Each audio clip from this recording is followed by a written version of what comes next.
الحمد لله وكفى وسلام على عباده الذين اصطفى أما بعد أعوذ بالله من الشيطان الرجيم بسم الله الرحمن الرحيم حسبنا الله ونعم الوكيل نعم المولى ونعم النصير سبحان ربك رب العزة عما يصفون وسلام على المرسلين والحمد لله رب العالمين اللهم صل على سيدنا محمد وعلى آل سيدنا محمد وبارك وسلم اللهم صل على سيدنا محمد وعلى آل سيدنا محمد وبارك وسلم اللهم صل على سيدنا محمد وعلى آل سيدنا محمد وبارك وسلم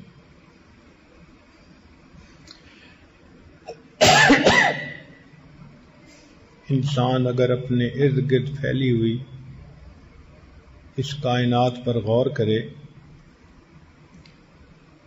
تو یہ جلوہ گاہ یار نظر آتی ہے. قدم قدم پر اللہ رب العزت کی قدرت کی نشانیاں نظر آتی ہیں. یہ قدرتی مناظر اللہ رب العزت کی صفات کے آئینہ دار ہیں.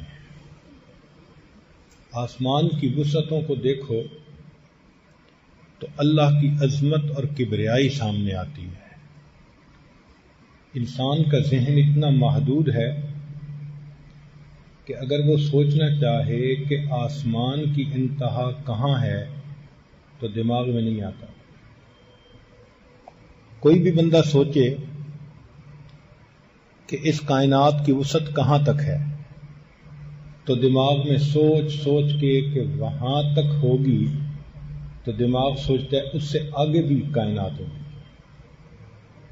تو جس انسان کا دماغ اتنا چھوٹا کہ کائنات کی وسعت کو دماغ میں نہیں لے سکتا وہ اللہ کی ذات کو کیا سمجھ پائے گا. ہم اگر سمندر کے تلاطم کو دیکھیں، سمندر کے اندر جو موجیں ایک دوسرے کے اوپر گر رہی ہوتی ہیں تو اس کو دیکھ کر اللہ رب العزت کی رحمت کے بے پایاں سمندر کا اندازہ ہوتا ہے. سورج کو دیکھیں جو ہر وقت نور برساتا ہے تو اندازہ ہوتا ہے کہ اللہ آپ کی اپنی ذات کے نور کا کیا عالم ہوگا. پھول کو دیکھو تو اللہ رب العزت کا جمال نظر آتا ہے. شیر کو دیکھو اللہ رب العزت کا جلال نظر آتا ہے. حالانکہ ایک جانور ہے شیر مگر اتنی اس میں ہیبت ہے، اتنا خوف ہے کہ بندہ قریب سے جاتا ہے تو رونگٹے کھڑے ہوتے ہیں. اللہ جس مخلوق کو آپ نے پیدا کیا اس کا جلال اتنا ہے تو اگر آپ کسی بات پر خفا ہوتے ہوں گے آپ کے جلال کا کیا عالم ہوگا. جانوروں کو دیکھیں تو اللہ رب العزت کی فرما برداری کرنے کی سمجھ آ جاتی ہے کہ جس جانور کو اللہ نے جس حیت پر پیدا کیا پوری زندگی اسی پر گزار دیتا ہے. تو ارد گرد دیکھیں تو اللہ رب العزت کی قدرت کی نشانیاں نظر آتی ہیں. سچی بات تو یہ ہے کہ اللہ رب العزت بہت بڑے ہیں. جتنا ہم سوچتے ہیں اس سے بھی بڑے، اور سوچیں اس سے بھی بڑے، اس سے بھی زیادہ سوچیں اس سے بھی زیادہ بڑے. اس کو کہتے ہیں اللہ اکبر. اللہ سب سے بڑے ہیں. آپ سوچیں کہ اذان میں 4 مرتبہ شروع میں کہا جاتا ہے اللہ اکبر اللہ اکبر اللہ اکبر اللہ اکبر. یہ 4 مرتبہ کہنے کی حکمت کیا ہے؟ کہ مخلوق 4 طرح سے عناصر آگ، پانی، ہوا اور مٹی، اسی سے مخلوق بنی. تو کچھ مخلوق آگ سے بنی جیسے جن، کچھ ہوا کی مخلوق، کچھ مٹی سے مخلوق، کچھ پانی کی مخلوق. تو جب مؤذن اللہ اکبر کہہ رہا ہوتا ہے تو وہ پیغام دیتا ہے کہ آؤ اس پروردگار کی طرف جو آگ اور اس کی مخلوق کی طاقت سے بھی زیادہ طاقت والا ہے، جو مٹی اور اس سے پیدا ہونے والی مخلوق کی طاقتوں سے بھی بڑا طاقت والا ہے، جو پانی اور اس کی مخلوق کی طاقت سے زیادہ بڑی طاقت والا ہے، جو ہوا اور اس کی مخلوق کی طاقتوں سے بھی زیادہ بڑی طاقت. کبھی آپ نے پانی کی طاقت دیکھی؟ اللہ اکبر. سمندر میں اگر کبھی طوفان آ جائے، بڑے بڑے جہاز الٹے ہو جاتے ہیں. ایک چھوٹا سا طوفان آیا تھا، ہماری زبان میں اس کو سونامی کہا گیا، لیکن شہروں کے شہر ختم، بلڈنگز ختم، انسانوں کا نام و نشان مٹ گیا. یہ چھوٹا سا طوفان تھا. پانی کی اتنی طاقت ہے، آگ اتنی طاقت والی ہوتی ہے کہ جب یہ بڑھتی ہے تو بجھائی نہیں جا سکتی. چنانچہ رشیا میں ایک جگہ سفر کرتے ہوئے ہم نے آگ کا ایک شعلہ دیکھا جو پتہ نہیں کتنے فرلانگ اونچا تھا. تو میں نے اپنے ساتھی سے پوچھا کہ یہ کیا ہے؟ اس نے کہا جی کہ تیل کا کنواں کھود رہے تھے، ڈگنگ کر رہے تھے. فنی خرابی کی وجہ سے اس میں سے جب تیل نکلنے کا وقت آیا تو آگ لگ گئی. اب وہ تیل اتنے پریشر سے نکل رہا ہے کہ آگ لگی ہوئی ہے. پوری دنیا کی کمپنیوں نے کوشش کر لی آگ کو بجھانے کی، سالوں گزر گئے، آج تک آگ نہیں بجھا سکے.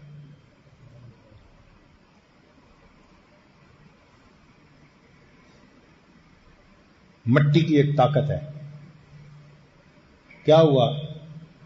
رمضان مبارک کا مہینہ، لوگ فجر کے وقت سوئے ہوئے ہیں، ایک جھٹکا سا آیا مٹی میں، زمین میں. کشمیر میں کیا ہوا؟ پورے کے پورے مکان زمین کے اندر دھنس گئے. اللہ اکبر کبیرہ. ہوا کی طاقت کتنی ہے. قوم عاد، ان کو اپنی طاقت پہ بڑا ناز تھا، قد بڑے اونچے لمبے تھے، کہتے تھے من اشد منا قوہ، ہم سے کون ہے زیادہ طاقت والا. اللہ نے ہوا کا عذاب بھیجا، فارسلنا علیہم ریحا صرصرا.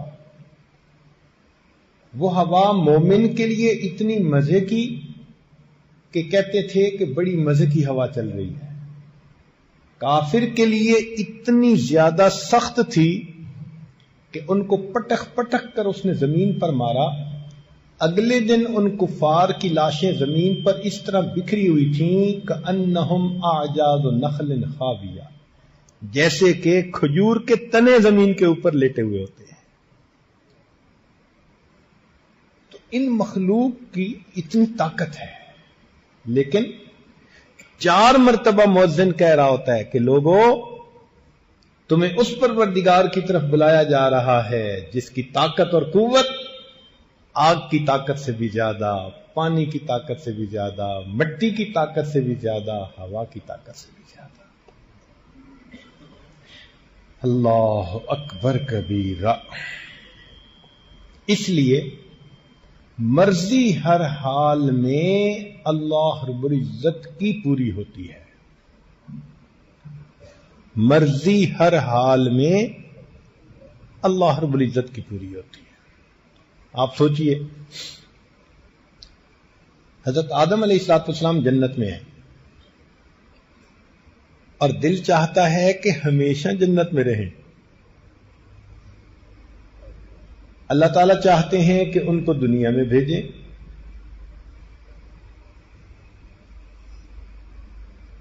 شیطان نے آ کر مشورہ دیا کہ یہ دانہ کھا لیں تو ہمیشہ جنت میں رہیں گے. کھا لیا اور نتیجہ کیا نکلا؟ زمین پر اترنا پڑا. تو مرضی کس کی پوری ہوئی؟ اللہ رب العزت کی. حضرت نوح علیہ السلام اللہ کے پیغمبر علیہ السلام ہیں. طوفان آ چکا، کشتی میں سوار ہیں، سگا بیٹا سامنے کھڑا ہے.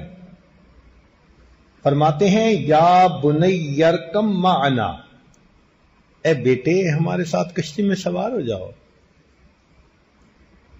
بیٹا نہیں سنتا، نہیں بات مانتا. آج کل بھی تو ایسا ہوتا ہے، باپ دین کی کشتی میں سوار ہے اور بیٹا فسق و فجور کے طوفان میں ہے تو باپ کہتا ہے یا بنی ارکم معنا، بیٹے نیک بن جاؤ، یہ ہمارے ساتھ کشتی میں سوار. نہیں سنتا. حضرت نوح علیہ السلام کی اتنی چاہت ہے لیکن بیٹا بالآخر فحال بینہم الموج فکان من المغرقین، والد کی آنکھوں کے سامنے غرق ہو گیا. تو مرضی کس کی پوری ہوئی؟ اللہ رب العزت کی.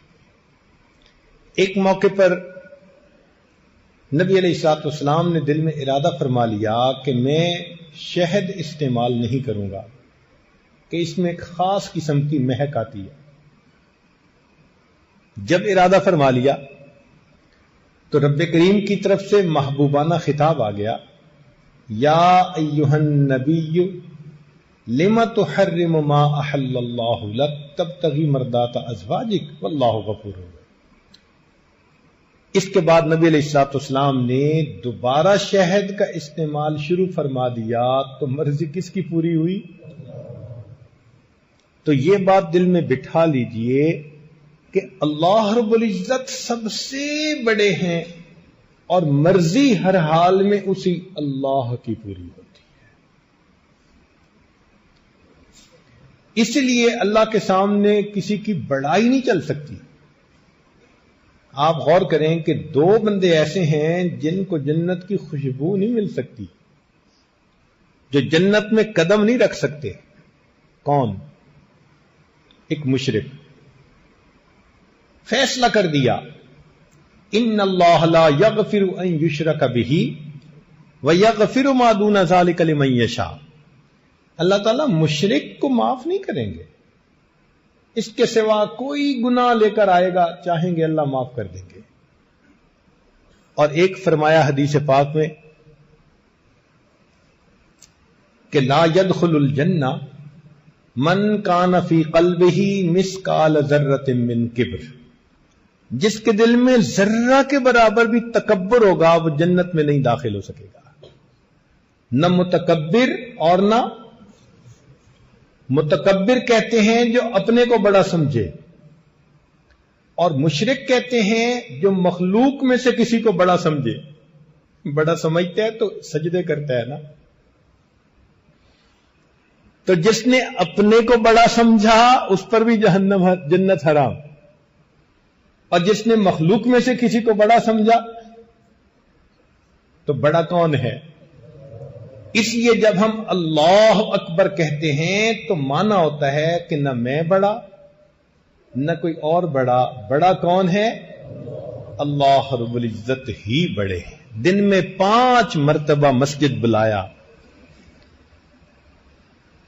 تاکہ تم دنیا کے کاموں میں لگے ہوئے ہو، شاید سبق تم بھول جاؤ، تمہیں یاد دہانی رہنی چاہیے. اللہ اکبر کے الفاظ سے آؤ اس ذات کی طرف جو سب سے بڑی ذات ہے. تاکہ تمہیں تمہارا مقصد یاد رہے. اسی لیے اس اللہ اکبر کے الفاظ کو سن کر شیطان بھاگتا ہے. مؤذن اللہ اکبر کہتا ہے، حدیث پاک میں آتا ہے، اس کو سنتے ہی شیطان دور بھاگتا ہے. دو کلام ہیں جن سے بھاگتا ہے، ایک اللہ اکبر، اور ایک جب لا حول ولا قوت الا باللہ پڑھا جاتا ہے پھر بھی شیطان بھاگتا ہے، ری خارج ہوتی ہے اس کی. اللہ کی عظمتیں اس کے سامنے. جبریل علیہ السلام اتنے بڑے ہیں، پر پھیلائیں تو ایک پر سے مشرق کو ڈھانپ دیں اور دوسرے پر سے مغرب کو ڈھانپ دیں. زمین پر کھڑے ہوں تو ان کا سر آسمان کی بلندیوں کو چھوئے. طاقت اتنی ہے، زمین کے ٹکڑے کو پر سے اکھاڑا اور آسمان کی بلندیوں پر لے جا کر نیچے دے مارا. حضرت لوط علیہ السلام کی قوم. تیزی اتنی ہے کہ بارش کا ایک قطرہ زمین سے ایک بالشت کے فاصلے پر ہو تو اس سے پہلے کہ وہ قطرہ زمین پر پہنچے وہ آسمان سے زمین پر آ کر پھر واپس جا سکتے ہیں. اور ان کے بارے میں نبی علیہ السلام نے فرمایا کہ بسا اوقات اس پر اللہ کے جلال کا اتنا غلبہ ہوتا ہے کہ جبرائیل کا قد ایک چڑیا کے برابر بن جاتا ہے. اللہ کی عظمت ایسی ہوتی ہے، ان کے کانپتے ہیں وہ اللہ کی عظمت سے. ہمیں اپنے دلوں میں اس اللہ کی عظمت کو بٹھانا چاہیے تاکہ گناہوں کا چھوڑنا آسان ہو جائے.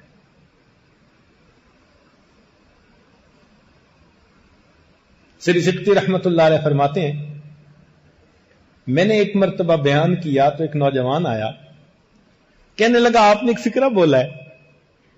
میں نے کہا فقرہ کیا بولا تھا؟ عجبا لضعیف یعصی قویا، تعجب ہے اس ضعیف پر جو ایک قوی کی نافرمانی کرتا ہے. بندے سے زیادہ ضعیف کوئی نہیں اور اللہ سے زیادہ قوی کوئی نہیں. کتنا تعجب ہے کہ ایک ضعیف اس قوی کی نافرمانی کر رہا ہوتا ہے. عجبا لضعیف یعصی قویا. تو جب عظمت دل میں بیٹھتی ہے پھر انسان گناہوں سے آسانی سے بچ سکتا ہے. اس لیے اللہ رب العزت نے ذکر کثیر کا حکم دیا. اذکروا اللہ ذکرا کثیرا. مقصد کیا تھا کہ یہ ہر وقت یاد رکھیں کہ اللہ بہت بڑے ہیں. پھر دنیا ان کا دل نہیں لبھا سکے گی، ان کو اس راستے سے نہیں ہٹا سکے گی. اس لیے مومن بہانے سے اللہ کی بات چھیڑتا ہے. ماں کو دیکھو کہیں بیٹھی ہو بیٹے کا تذکرہ چھیڑ دیتی ہے. میرا بیٹا دودھ کو دودھ کہتا ہے. محبت ہے نا. بیوی کو خاوند سے محبت، 5 منٹ میں اپنے خاوند کی ساری باتیں دوسری عورت کو بتا دیتی ہے. اسی طرح مومن کو اپنے رب سے محبت ہوتی ہے تو مومن کا بھی یہی حال. جہاں بیٹھتا ہے، جہاں جاتے ہیں ہم تیرا فسانہ چھیڑ دیتے ہیں. اللہ کا تذکرہ، اللہ کی باتیں، اللہ کی عظمت، اللہ کی نعمتوں کے تذکرے مومن کا شیوا ہوتا ہے. آج اللہ رب العزت کے ساتھ محبت کا اظہار کریں گے تو قیامت کے دن پھر اس کا انعام پائیں گے. یہ جو ایمان ہے نا، یہ رجسٹریشن ہے بندے کی کہ اللہ کی بندگی میں داخل ہو گئے، رجسٹرڈ بندے بن گئے اللہ کے. ایک سکول تھا، لائن لگی ہوئی تھی، طلباء لائن میں جا رہے تھے. ایک کھڑکی کے سامنے تو ہر طالب علم کو جانے پر مٹھائی کا ڈبہ دیا جاتا تھا. ایک دیہاتی نوجوان نے دیکھا، لڑکے نے، وہ کھڑکی کے سامنے جانے پر مٹھائی کا ڈبہ ملتا ہے. وہ بھی لائن میں لگ گیا. چنانچہ آگے بڑھتے بڑھتے اس دیہاتی کی بھی باری آ گئی. جب یہ کھڑکی کے سامنے پہنچا تو مٹھائی کا ڈبہ دینے والے نے کہا کہ اپنا آئی ڈی کارڈ دکھاؤ. یہ کہنے لگا وہ کیا ہوتا ہے؟ اس نے کہا جو اسٹوڈنٹ یہاں رجسٹرڈ ہیں ان کا ایک آئی ڈی کارڈ بنا ہوا ہے, ان کو انعام مل رہا ہے. تم اگر رجسٹر نہیں تو جاؤ یہاں سے. جیسے اس دیہاتی لڑکے کو افسوس ہوا, اسی طرح آج جس نے اپنے ایمان کو رجسٹرڈ کروا لیا کل قیامت کے دن اللہ کے سامنے جائے گا, انعام کا ڈبہ پائے گا. اور کوئی ویسے ہی لائن میں لگ کے چلا گیا تو اس کو کہیں گے پروو یور آئیڈینٹی. کون ہو بھائی, کہاں سے آ گئے, دنیا میں کہاں تھے؟ اسی لیے جیسے بچے کا تعلق ماں سے ہوتا ہے نا, ہر چیز میں اپنی ماں کی طرف دیکھتا ہے, مومن کا تعلق اسی طرح اپنے پروردگار کے ساتھ ہوتا ہے. ہر معاملے میں اللہ پہ نظر, ہر معاملے میں اللہ پہ نظر. ایک بزرگ کہیں تشریف لائے ہوئے تھے تو صاحب خانہ نے اپنے چھوٹے بچے کو اٹھایا ہوا تھا, وہ لے آیا. ان کے پاس کوئی میٹھی چیز تھی, انہوں نے بچے کو دی, بچے نے لینے سے انکار کر دیا. دوبارہ کہا لے لو, بچے نے انکار کر دیا. اب یہ بڑی عجیب چیز ہے, حالانکہ بچے کے اندر ٹیمپٹیشن ہوتی ہے میٹھی چیز کھانے کی, سویٹس کھانے کی. اس کی عمر میں گروتھ کا تقاضا یہ ہے کہ وہ میٹھا کھائے, اس لیے بچے میٹھے کے پیچھے پاگل ہوتے ہیں. لیکن جب اس بچے کو مٹھائی پیش کی تو اس نے باپ کی طرف دیکھا اور مٹھائی لینے سے انکار کر دیا. جب 2 مرتبہ ان بزرگوں نے کہا تو پھر اس بچے کے والد نے بچے کو کہا کہ بیٹے لے لو, یہ ہمارے حضرت جی ہیں. تو جب انہوں نے کہا تو بچے نے اس وقت وہ مٹھائی لے لی. تو ان بزرگوں کی آنکھوں میں آنسو آ گئے. تو وہ صاحب خانہ جو تھا وہ معذرت کرنے لگا, جی بچے نے بدتمیزی کر دی اور آپ سے مٹھائی نہیں لی, آپ اس کو محسوس نہ فرمائیں. وہ کہنے لگے نہیں نہیں, اس لیے آنکھ سے آنسو نہیں آئے, بلکہ مجھے یہ خیال آیا کہ اس کے اندر میٹھا کھانے کی چاہت بھی ہے. پھر بھی جب میں نے اس کو 1-2 دفعہ مٹھائی پیش کی, اس نے اپنے ابا کو دیکھا, کاش میرا بھی ایمان ایسا ہوتا کہ میں بھی ہر معاملے میں اپنے ربا کو دیکھ لیتا. ہم بھی تو باہر نکلتے ہیں, نیلی پیلی مٹھائیاں ہوتی ہیں نا, تو وہ مٹھائی کی طرف للچا کے دیکھنے کی بجائے ہم بھی تو ربا کو دیکھیں نا, کہ رب چاہتے ہیں تو دیکھوں گا, نہیں چاہتے تو آنکھ اٹھا کے بھی نہیں دیکھوں گا.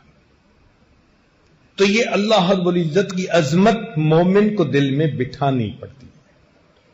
اب یہاں ذہن میں یہ بات رکھیے کہ اللہ رب العزت نے جس طرح اس کائنات کو پیدا کیا تو اس کائنات میں جو حالات عدلتے بدلتے ہیں وہ بھی اللہ کی منشا سے ہوتے ہیں.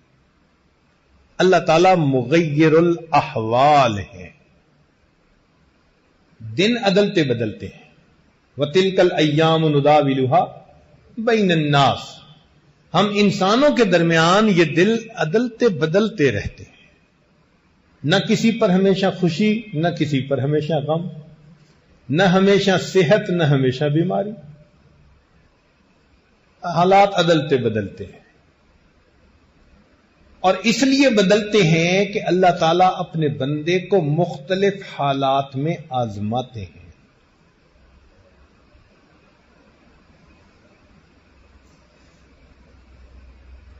اب کوئی بندہ اگر مصیبت اور پریشانی میں پھنس جائے, وہ پریشان ہوتا ہے کہ جی مصیبت ختم ہی نہیں ہوتی.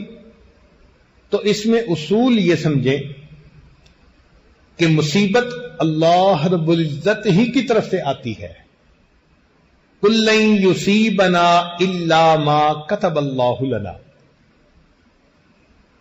کہہ دیجئے ہرگز ہرگز تم کو کوئی پریشانی نہیں پہنچتی مگر وہی جو اللہ نے مقدر میں لکھی ہوتی.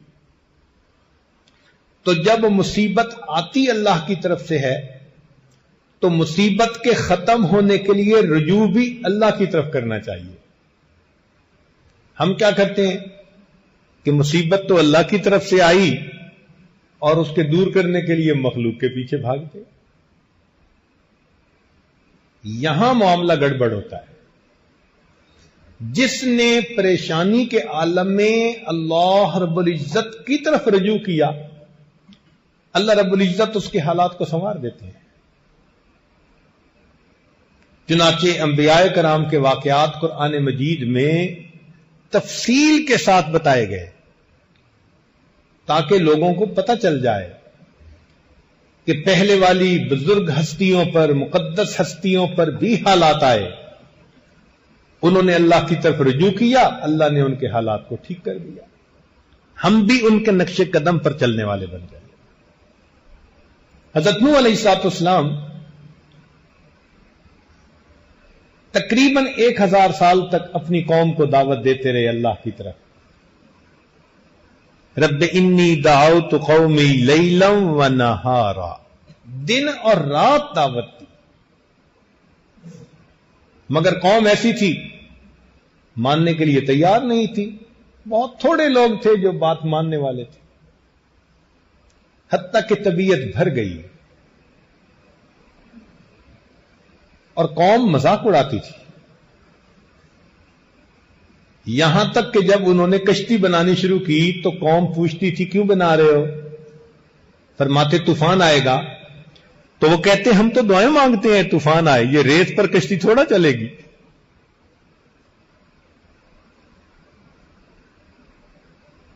تو حضرت نوح علیہ السلام فرماتے ان تسخروا منا فانا نسخر منکم کما تسخرون، جیسے تم مذاق اڑاتے ہو ایک وقت آئے گا ہم تمہارا مذاق اڑائیں.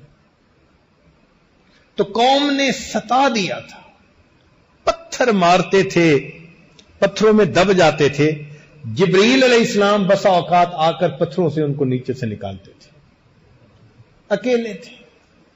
کتنا دل پہ انسان کے غم ہوتا ہے. آپ کسی کو چند دن بات سمجھائیں نا، آپ تنگ آ جائیں گے. 1 سال کی بات نہیں، 2 سال کی نہیں، 1000 سال. اللہ اکبر کبیرہ. ایک کرب تھا دل میں، ایک غم تھا دل میں جس نے مغموم بنا دیا تھا حضرت نوح علیہ السلام کو. چنانچہ بالآخر انہوں نے اللہ سے دعا کی. اللہ تعالیٰ ارشاد فرماتے ہیں وَلَقَدْ نَادَانَا نُوحٌ فَلَنِعْمَ الْمُجِيبُونَ، تحقیق نوح علیہ السلام نے ہمیں پکارا اور ہم بہتر پکار کا جواب دینے والے ہیں. وَنَجَّيْنَاهُ وَأَهْلَهُ مِنَ الْكَرْبِ الْعَظِيمِ، ہم نے ان کو اور ان کے اہل خانہ کو کرب عظیم سے نجات عطا. تو اس کرب سے، ان مصیبتوں سے، دکھ سے بچانے والا کون ہے؟ اللہ رب العزت ہے. یہاں ایک اور بات بھی سمجھ لیجیے. حضرت نوح علیہ السلام کے بعد حضرت موسیٰ علیہ السلام اور حضرت ہارون علیہ السلام دونوں پیغمبر فرعون کی طرف بھیجے گئے. انہوں نے جا کر دعوت دی، مگر فرعون نے اپنی حکومت کے نشے میں ان کی قوم کو پیس کے رکھ دیا.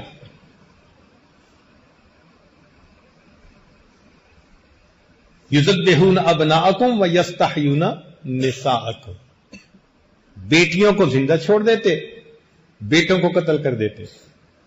آپ ذرا سوچیں کتنا جابر بادشاہ ہوگا. آج کسی کے بچے کو کوئی ناحق قتل تو کروا کے دیکھے، اگلے دن اس کو اپنی حکومت چھوڑنی پڑ جائے گی. ایک بچے کے اوپر ایسا پاسبل ہے، اور وہاں سینکڑوں نہیں ہزاروں بچے قتل کروائے، اف نہیں کوئی کر سکتا تھا. اس قوم کے اوپر فرعون کا کتنا ہولڈ ہوگا، کتنا جابر بادشاہ ہوگا. اس عاجز کو مصر میں فرعون کی لاش دیکھنے کا موقع ملا. یہی اندازاً 6 فٹ کے قریب اس کا قد تھا. تاریخ دیکھی، وہ 20 سال کی عمر میں ملک کا بادشاہ بن گیا تھا اور تقریباً 65 سال ملک کا بادشاہ رہا. یہ جو ابتدائے جوانی میں اتنا اختیار مل گیا، اتنا مال مل گیا، اس نے دماغ خراب کر کے رکھ دیا.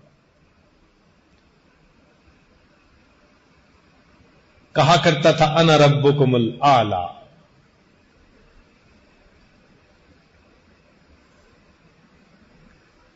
تو اس نے بنی اسرائیل کو کچل کے رکھ دیا تھا. مصیبت میں تھے، ایک کرب تھی ان کے دل میں بنی اسرائیل کے کہ ہم اس سے نجات کیسے پائیں گے. تو اس موقع پہ کیا ہوا؟ اللہ تعالیٰ ارشاد فرماتے ہیں وَلَقَدْ مَنَنَّا عَلَى مُوسَىٰ وَهَارُونَ. ان الفاظ کو پڑھو نا، دل کو سکون مل جاتا ہے. کیا عظمت ہے اس پروردگار کی، کتنے پیارے انداز سے فرماتے ہیں وَلَقَدْ مَنَنَّا عَلَى مُوسَىٰ وَهَارُونَ. اور ہم نے احسان کیا موسیٰ علیہ السلام پر اور ہارون علیہ السلام پر. وَنَجَّيْنَاهُمَا وَقَوْمَهُمَا مِنَ الْكَرْبِ الْعَظِيمِ. ہم نے ان کو اور ان کی قوم کو کرب عظیم سے نجات عطا فرما دی. ایک اور واقعہ، حضرت یونس علیہ السلام نے اپنی قوم کو تعلیم دی، تبلیغ کی، قوم نہ مانی، حتیٰ کہ انہوں نے یہ فیل کیا کہ یہ ماننے والے لوگ نہیں. ہم اپنی زبان میں کہتے ہیں نا ان تلوں میں تیل نہیں. وہ بھی اسی نتیجے پر پہنچ گئے. اشارہ بھی مل گیا کہ عذاب آئے گا قوم کے اوپر، تو وہ جلدی وہاں سے نکل پڑے. اللہ کی شان، ایک بڑی مچھلی نے اپنے پیٹ میں لے لیا. اب پیٹ کے اندر ہیں، کہیں نکل نہیں سکتے. تو اس وقت حضرت یونس علیہ السلام نے اس حصار میں سے نکلنے کے لیے کس کو پکارا؟ اللہ رب العزت کو پکارا. اللہ تعالیٰ ارشاد فرماتے ہیں وَظَنُّونِ إِذْ ذَهَبَ مُغَاضِبًا وَظَنَّ أَن لَّن نَّقْدِرَ عَلَيْهِ فَنَادَىٰ فِي الظُّلُمَاتِ. اندھیروں میں اس نے پکارا، کیا کہا؟ اللہ الہ الا انت سبحانک انی کنت من الظالمین. اے اللہ، تیرے سوا کوئی معبود نہیں، تو پاک ہے، میں خطا کار. اپنی خطا کو مانا اور اللہ کو اس مصیبت سے نجات کے لیے پکارا. اللہ تعالیٰ ارشاد فرماتے ہیں فَاسْتَجَبْنَا لَهُ وَنَجَّيْنَاهُ مِنَ الْغَمِّ. ہم نے اس کی اس پکار کو قبول کر لیا اور اس کو غم سے نجات عطا فرمائی. وَكَذَلِكَ نُنْجِي الْمُؤْمِنِينَ. ہم ایمان والوں کو ایسے ہی نجات عطا فرماتے.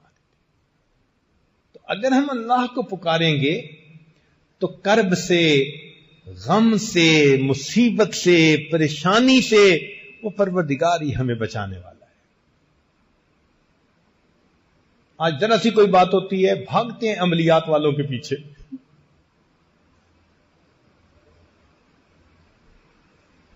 کیا فائدہ ایمان خراب کرنے کا؟ جاؤ تو کسی صاحب شریعت بندے کے پاس جاؤ، کم از کم شریعت پہ عمل تو ہو۔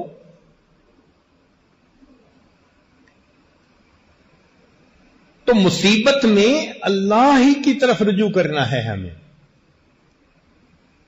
جس نے پریشانی بھیجی وہی پریشانی سے ہمیں نجات دے سکتا ہے۔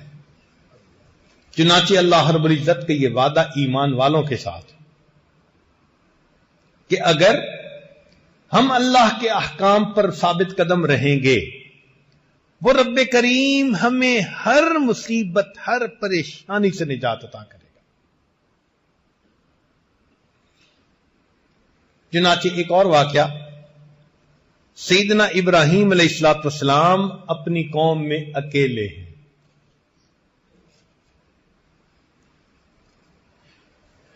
قوم شرک کرتی ہے، نمرود کو خدا مانتی ہے، بتوں کی پوجا کرتی ہے۔ ابراہیم علیہ السلام توحید خالص پر عمل کرنے والے۔ ایک موقع پر قوم نے کوئی فنکشن منانا تھا، کہنے لگے چلو، تو انہوں نے ان کو تو معذرت کر دی، ایکسکیوز کر دیا، فرمایا انی سقیم، میری طبیعت ٹھیک نہیں ہے۔ واقعی اس کفر و شرک میں ان کو دیکھ کے کتنی طبیعت بیدار ہوتی ہوگی ان کی۔ قوم چلی گئی، پیچھے ان کے بت اکیلے تھے۔ ابراہیم علیہ السلام نے بھی کیا مزے کا کام کیا، ایک کلہاڑا لیا، فجعلہم جزازا الا کبیرا، سارے بتوں کے ٹکڑے ٹکڑے کر کے وہ جو بڑا بت تھا نا، اس کے کندھے پہ کلہاڑا رکھ دیا۔ اب قوم آئی، اس نے اپنے معبودوں کا حشر دیکھا، کہنے لگے کہ یہ کام کس نے کیا؟ تو ان میں سے کسی نے کہا کہ انا سمعنا فتى یذکرہم یقال لہ ابراہیم، ہم نے ایک نوجوان کو سنا ہے نام ابراہیم، وہ ان بتوں کے بارے میں اس طرح کی کوئی باتیں کرتا تھا ناگواری کی، اسی نے لگتا ہے کیا ہوگا۔ چنانچہ حضرت ابراہیم علیہ السلام کو انہوں نے پکڑ لیا، پوچھا، آپ نے فرمایا کہ بڑے سے پوچھو، بھئی جہاں سے مال برآمد ہو چور تو وہی ہوتا ہے نا، تو تمہارے اس بڑے کے کندھے پہ کلاڑا ہے۔ اب وہ ہکے بکے کیا کہیں، نتیجہ کیا نکلا، کہنے لگے حرکوہ، اسے آگ میں ڈال دو، وانصروا آلہتکم، اپنے معبودوں کی مدد کرو۔ کیا معبود ان کے؟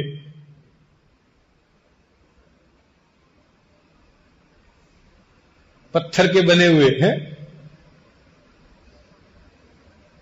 پتلے خدا، موٹے خدا، چھوٹے خدا ہیں، سب کے سب جھوٹے خدا۔ اب اس وقت ابراہیم علیہ السلام کا ساتھ دینے والا کوئی نہیں تھا۔ مفسرین نے لکھا ہے کہ نمرود نے آگ میں ڈالنے کی تیاریاں کی۔ اس زمانے کی عورتیں منت مانتی تھیں، میرا بیٹا ہوا تو ابراہیم کی چتا کے لیے اتنے من لکڑیاں ڈالوں گی۔ لکڑیاں اکٹھی کی گئیں، پہاڑ نظر آتا تھا، آگ لگائی گئی، اتنی آگ تھی کہ کوئی قریب جا نہیں سکتا تھا، جھولے پہ بٹھا کے ڈالا گیا۔ ابراہیم علیہ السلام کو آگ نظر آ رہی ہے، لیکن اللہ کے ساتھ ایمان پختہ تھا۔ سنیے امام قرطبی رحمت اللہ علیہ اس آیت کی تفسیر میں کیا فرماتے ہیں؟ فرماتے ہیں کہ قالوا حرکو، قوم کے لوگوں نے کہا کہ ان کو جلاؤ۔ لما انقطعوا بالحجت، جب ان کی حجت منقطع ہو گئی، اخذتهم عزت باسم وانصرفوا الى طریق الغشم، تو حمیت الجاہلیہ، وہ ظلم کے طریقے پر چل نکلے۔ وقالوا حرکوا، بات تو کر نہیں سکتے تھے، طاقت کے نشے میں، حکومت کے نشے میں، کہنے لگے اس کو جلا دو۔ رویہ، یہ روایت ہے، ان قائل هذه المقالۃ هو رجل من الاکراد، فرماتے ہیں کہ یہ بات جو کہنے والا تھا نا کہ ان کو جلاؤ، یہ کرد لوگوں میں سے ایک تھا۔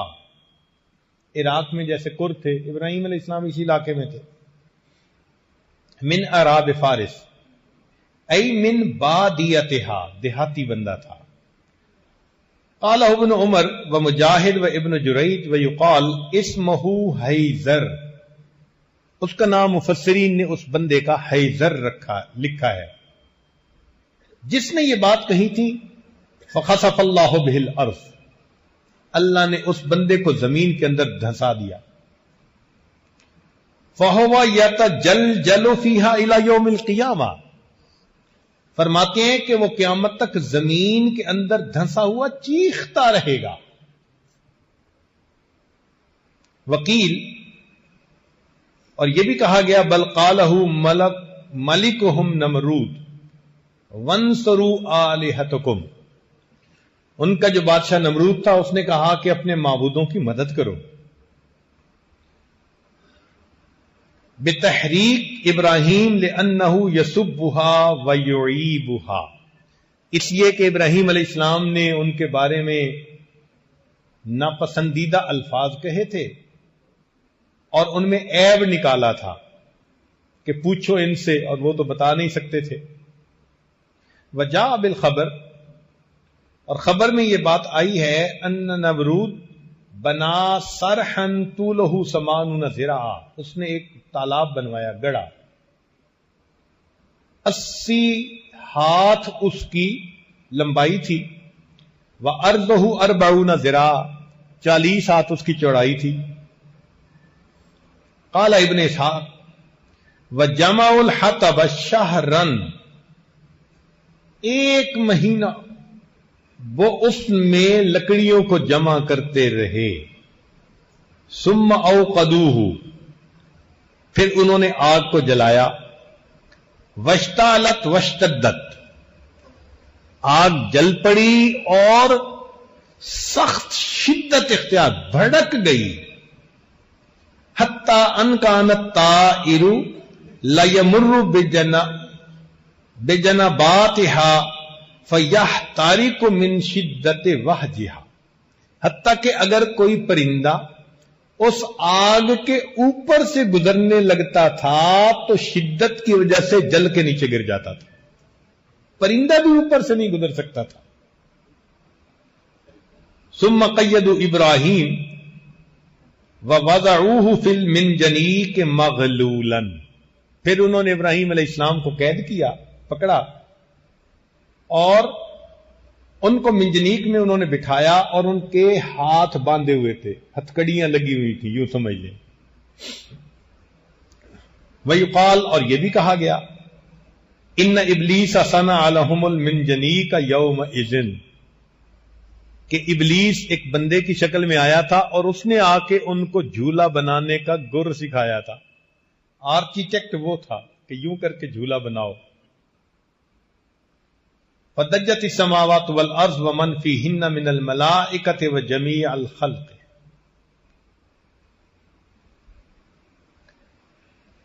چیخنے لگے آسمان اور زمین اور جو کچھ اس میں ہے، اور ملائکہ اور ساری مخلوق، الا الثقلین، سوائے انسانوں اور جنوں کے۔ انسانوں اور جنوں کے سوا جتنی مخلوق تھی، جب اس نے یہ منظر دیکھا، اتنی آگ جل رہی ہے، اب ایک بندے کے لیے تو چند فٹ کی آگ چاہیے نا، یہ اتنی آگ تھی کہ پرندے قریب سے نہیں گزر سکتے تھے، اور جھولے میں بٹھایا گیا، ہاتھ بندھے ہوئے ہیں، پاؤں بندھے ہوئے ہیں، اب وہ جھولا جھلا کر ان کو ڈالنا چاہتے ہیں۔ تو اس وقت آسمان اور زمین اور اس کے اندر کی جو مخلوق ہے وہ پکار اٹھی، اللہ اکبر، کہنے لگی ربنا، اے ہمارے پروردگار، ابراہیم لیس فی الارض احد یعبدک غیرہ، ابراہیم اکیلا ہی تو ہے زمین میں جو تیری عبادت کرتا ہے، اس کے علاوہ کوئی نہیں کرتا. یحرق فیک، آپ کی خاطر اس کو جلایا جا رہا ہے. فاذلنا فی نصرتہ، ہمیں اجازت دے دیجئے کہ ہم ابراہیم کی مدد کر سکیں. آپ کے نام پر جلایا جا رہا ہے نا، تو آپ ہمیں اجازت دیجئے کہ ہم ابراہیم علیہ السلام کی اس موقع پر کوئی مدد کر سکیں. جیسے کسی کو پریشانی میں دیکھ کے کہتے ہیں نا، can I help you, what can I do for you. تو ساری مخلوق نے یہی بات کہی کہ اللہ ہم آپ کے ابراہیم علیہ السلام کی مدد کر سکیں. فقال اللہ تعالی، اللہ رب العزت نے فرمایا، ان استغاث بشیء منکم او دعاہ فلینصرہ فقد اذنت لہ فی ذلک. اگر میرا ابراہیم تم سے مدد مانگے یا تمہاری اس دعوت پر مدد کو قبول کرے تو تم مدد کرو، میری طرف سے تم کو اجازت ہے. وَإِن لَّمْ يَدْعُ غَيْرِي، اور اگر وہ میرے کسی غیر کو نہیں پکارتا، فَأَنَا أَعْلَمُ بِهِ وَأَنَا وَلِيُّهُ، تو میں اس کو جانتا ہوں اور میں اس کا سرپرست ہوں. سبحان اللہ. جو بندہ اللہ سے لو لگاتا ہے، اللہ رب العزت اس کے حالات کو بھی جانتے ہیں، اور پھر اللہ اس بندے کے سرپرست بھی ہوتے ہیں، اس کے نگہبان، اس کے نگران، اس کے سرپرست ہوتے ہیں. تو اللہ تعالیٰ فرماتے ہیں کہ میں اس کا ولی ہوں. فَلَمَّا أَرَادُوا إِلْقَاءَهُ فِي النَّارِ، جب ان لوگوں نے ارادہ کر لیا کہ ابراہیم علیہ الصلوۃ والسلام کو آگ کے اندر ڈالے، اتاہ خزان الماء وهو فی الہوا، تو ابراہیم علیہ الصلوۃ والسلام ہوا میں تھے، یعنی منجنیق سے نکل کر آگ میں جانے کے لیے ابھی ہوا کے اندر ہیں. تو پانی کا فرشتہ آتا ہے جو خازن ہے پانی کا، اور وہ آ کے کہتا ہے، فقالو، ان فرشتوں نے کہا، یا ابراہیم ان اردت اخمدنا النار بالماء، اگر آپ چاہیں تو ہم اس آگ کو پانی سے بجھا دیتے ہیں، ابھی بارش برسا دیں گے تو یہ آگ ختم ہو جائے گی. فقال، ابراہیم علیہ السلام کا یقین دیکھیے، ایمان دیکھیے، لا حاجت لی الیکم، دنیا کے اسباب کی منفی تو اپنی جگہ، فرشتے آئے ہیں، فرشتوں کو بھی کہہ دیا مجھے آپ کی کوئی ضرورت نہیں ہے. وَأَتَاهُ الْمَلِكُ الرِّيحِ، پھر اس کے سامنے، اس کے پاس ہوا کا فرشتہ آیا. فقال لو شئت طیرت النار، اگر آپ کہیں ایسی ہوا چلے کہ آگ کو ہی اڑا کے لے جائے. فقال لا، ابراہیم علیہ السلام نے فرمایا نہیں. ثم رفع رأسه الى السماء فقال، پھر اللہ رب العزت کی، پھر انہوں نے آسمان کی طرف سر اٹھایا اور یہ کہا، اللہم انت الواحد فی السماء، اے اللہ تو آسمان میں اکیلا ہے، وَأَنَا الْوَاحِدُ فِي الْأَرْضِ لَيْسَ أَحَدٌ غَيْرِي يَعْبُدُكَ غَيْرِي، میں زمین میں اکیلا ہوں، میرے سوا تیری عبادت کرنے والا کوئی نہیں. حسبی اللہ ونعم الوکیل، میرے لیے اللہ کافی ہے، وہی میرے لیے بہتر وکیل ہے. اللہ اکبر. ایمان دیکھیے کیسا تھا، یقین اللہ کے وعدوں پہ کتنا تھا، بھروسہ کتنا تھا.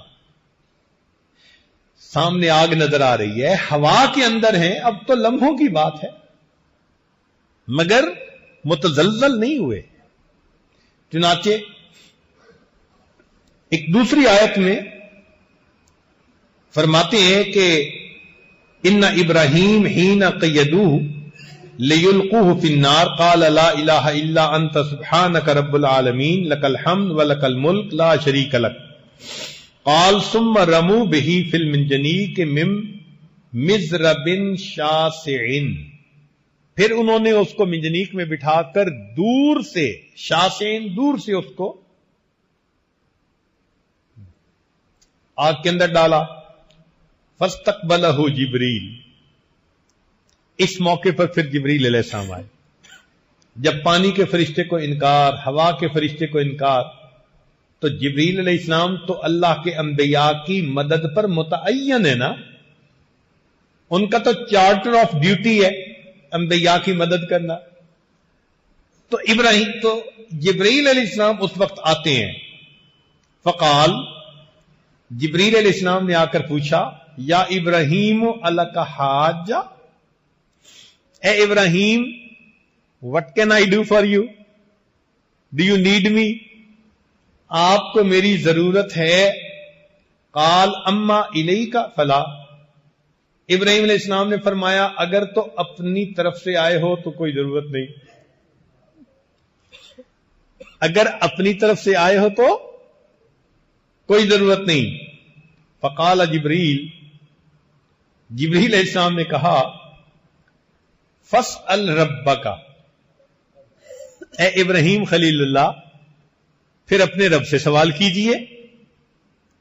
تو جب انہوں نے یہ کہا ابراہیم علیہ السلام نے عجیب سوال دیا.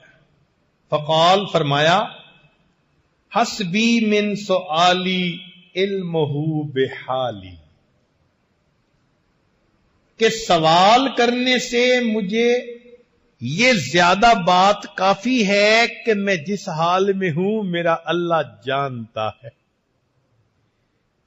یہ بات میرے لیے کافی ہے، مجھے سوال کرنے کی کیا ضرورت ہے، میرا پروردگار دیکھنے والا، جاننے والا. کیا عجیب جواب دیا ہے. حسبی من سؤالی علمہ بحالی. فقال اللہ تعالی وہو اصدق القائلین یا نار کونی بردا وسلاما علی ابراہیم. رب کریم نے براہ راست آگ کو حکم دیا، اے آگ میرے ابراہیم پر ٹھنڈی اور سلامتی والی ہو جا. قال بعض علماء نے یہ لکھا کہ فرمایا کہ جعل اللہ فیہا بردن یرفع حرہا، اللہ نے اس میں ٹھنڈ پیدا کر دی جس نے گرمی کو ختم کر دیا. وحرن یرفع بردہا، اور ایسی گرمی جس نے ٹھنڈک کو ختم کر دیا، یعنی ایئر کنڈیشنڈ. آپ آج کے زمانے میں اس کو یوں کہہ سکتے ہیں، نہ آگ محسوس ہوتی تھی نہ یخ ٹھنڈ محسوس ہوتی تھی، بہت ہی ایئر کنڈیشن قسم کا اس میں ماحول بنا دیا گیا. فصارت سلامن علی، چنانچہ ابراہیم علیہ السلام پر وہ سلامتی والی بن گئی. قال ابو العالیہ ولو لم یقل بردم وسلاما لکان بردھا اشد علیہ من حرھا، کہ اگر اللہ تعالیٰ بردم و سلامن ساتھ نہ کہتے نا تو اتنی ٹھنڈی ہو جاتی کہ ابراہیم علیہ السلام ٹھنڈ سے مر جاتے. تو بردن اکیلا نہیں کہا، وسلاما، اور سلامتی والی بھی کہا. لو لم یقل علی ابراہیم، اور اگر اللہ تعالیٰ علی ابراہیم نہ کہتے، لکان بردھا باقین علی الابد، اس جگہ کی ٹھنڈک قیامت تک اسی طرح موجود رہتی.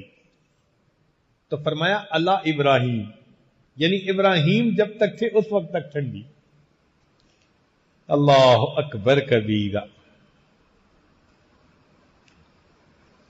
وذکر بعض العلماء، بعض علماء نے یہ لکھا ہے کہ ان اللہ تعالی انزل زربیہ من الجنت فبسطها فی الجحیم، اللہ تعالیٰ نے جنت سے مخملی چادر جیسے زرابی و مبسوطہ، تو وہ چادر یعنی پہنچائی اور اس کو اس آگ کے اندر بچھا دیا گیا ابراہیم علیہ السلام کے لیے.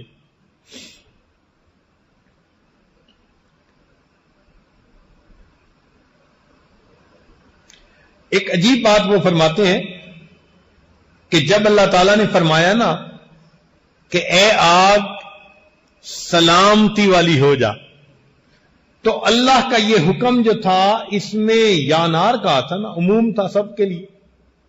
تو کہتے ہیں کہ اس حکم کے آتے ہی ابراہیم علیہ السلام کی آگ کے ساتھ پوری دنیا میں جہاں آگ جل رہی تھی ہر آگ بجھ گئی، کہ شاید یہ حکم مجھے دیا جا رہا، شاید یہ حکم میرے مالک کا مجھے دیا جا رہا. اللہ اکبر کر، اس مالک ملک کی عظمت کیا ہے. تو اللہ رب العزت انسان کو مصیبتوں سے بچاتے ہیں. دنیا کے ظاہری اسباب اگر نہ بھی ہوں، براہ راست اللہ تعالیٰ اسباب کو حکم فرما کر بندے کے فیور میں ان کو بنا دیتے. تو یہاں سے یہ بات سمجھ میں آئی کہ ہمیں اللہ رب العزت کے اوپر پکا یقین رکھنا چاہیے، اس کے وعدوں پہ بھروسہ رکھنا چاہیے. اس کے وعدے ہر حال میں سچ ثابت ہوتے.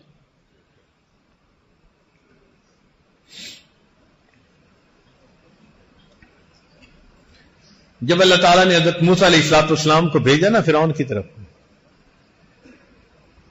تو اس وقت ایک بات کہی، فرمایا لا تخافا. یہ تثنیہ کا صیغہ ہے. موسیٰ علیہ السلام، ہارون علیہ السلام دونوں کو حکم ہو رہا ہے کہ تم دونوں خوف نہ کھاؤ.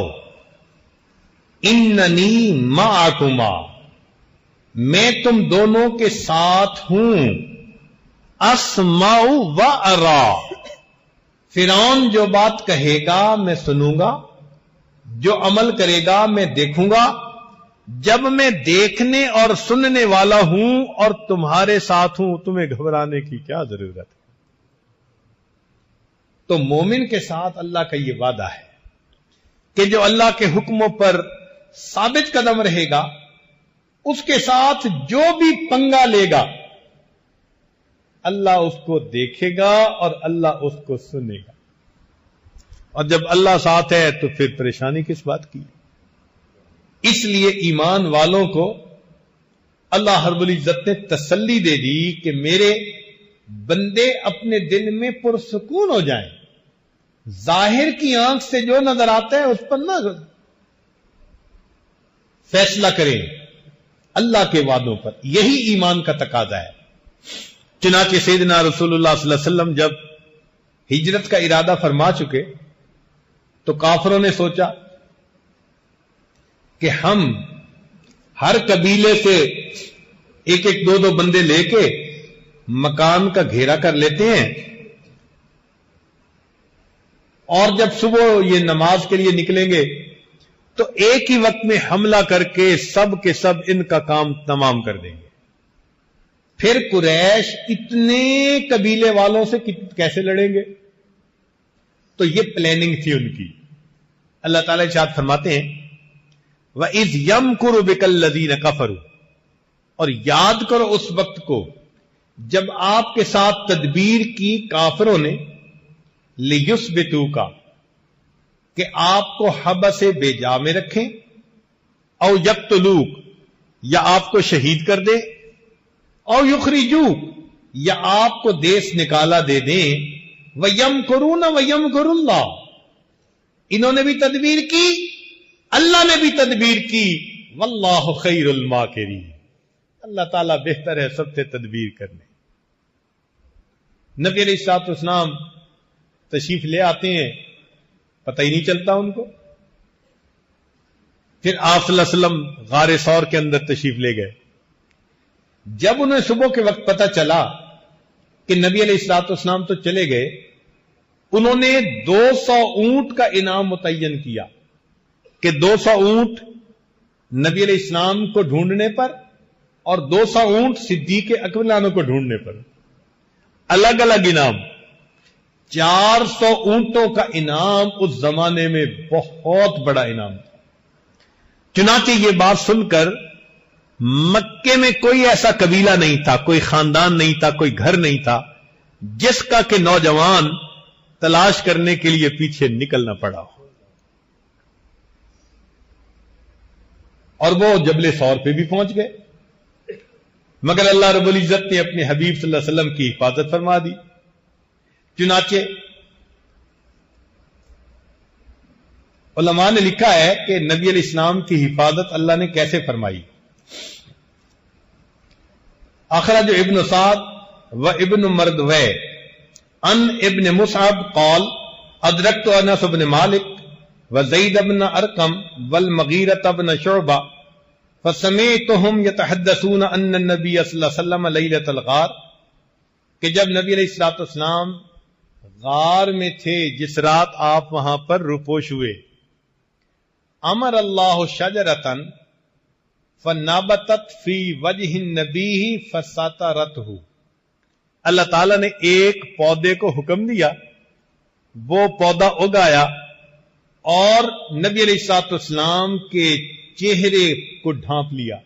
یعنی سامنے غار کے دروازے پر ایک پودا اگایا اللہ کے حکم سے. وَأَمْرَ اللَّهُ الْأَنْكَبُوتَ فَنَسَجَتْ فِي وَجْهِ النَّبِيِّ صلی اللہ علیہ وسلم فَسَطَرَتْهُ، اللہ تعالیٰ نے مکڑی کو حکم دیا، اس نے غار کے دروازے کے اوپر جالا بن دیا اور نبی علیہ الصلوۃ والسلام کو چھپا لیا. وَأَمَرَ اللَّهُ حَمَامَتَيْن، اور اللہ رب العزت نے کبوتروں کو حکم دیا، وحشیتین جنگلی کبوتر، فوقفنا بفم الغار، کہ وہ غار کے دروازے کے اوپر ہی ٹھہر جائیں. تو جو غار کے دروازے پر وہ پودا تھا نا، وہاں دو کبوتر وہ وہیں رک گئے. اب واقبل فتیان قریش من کل بطن رجل بعصیہم واسیافہم وحراویہم، ہر گھر سے نوجوان قریش کے نکل پڑے اپنے عصا لے کر، اپنی تلواریں لے کر اور اپنے ڈنڈے لے کر. حتی اذا کانوا من النبی صلی اللہ علیہ وسلم قدر 40 ذراعا، حتیٰ کہ 40 ہاتھ کا فاصلہ. فنزل بعضهم فنظر فی الغار، وہ تو سواریوں پر آ گئے تھے، ان میں سے ایک بندہ نیچے بھی اترا اور اس نے غار میں بھی دیکھا. فراجع الی اصحابہ، تو غار میں دیکھ کر اس نے جب دیکھا کہ یہاں تو مکڑی کا جالا ہے اور کبوتریاں بھی تھی، تو وہ واپس چلا گیا. فقالو، جو اس کے ساتھی تھے انہوں نے پوچھا، مالک لم تنظر فی الغار، کیا مسئلہ، تو نے غار کے اندر کیوں نہیں جھانک کے دیکھا؟ فقال، وہ کہنے لگا، رأیت الحمامتین بفم الغار فعرفت ان لیس فی احد، میں نے دو کبوتریوں کو یہاں بیٹھے ہوئے دیکھا ہے، لگتا ہے کہ اس غار کے اندر کوئی نہیں، اگر کوئی ہوتا تو جنگلی کبوتر تو یہاں نہ بیٹھتے نا. فسمع النبی صلی اللہ علیہ وسلم ما قال، نبی علیہ السلام نے آواز سنی اس کافر کی جو باتیں کر رہا تھا. فعرف ان اللہ درا عنہ بہما، نبی علیہ السلام سمجھ گئے کہ اللہ تعالی نے ان کو ادھر سے موڑ دیا. اللہ اکبر کبیرہ، اللہ رب العزت نے دکھا دیا کہ دیکھو یہ جو مکڑی کا جالا ہے نا، اس کو دنیا میں سب سے کمزور دیوار کہا جاتا ہے. ان اوہن البیوت لبیت العنکبوت، قرآن گواہی دے رہا ہے، بتلا دیا کہ لوگوں جب میں حفاظت کرنے پہ آتا ہوں تو سب سے کمزور دیوار اگر میں درمیان میں حائل کر دیتا ہوں، پوری دنیا کی طاقت مل کر اس دیوار کو نہیں توڑ سکتی، میں اس سے حفاظت کر کے دکھا دیتا. اللہ رب العزت کی مدد سبحان اللہ عجیب ہے.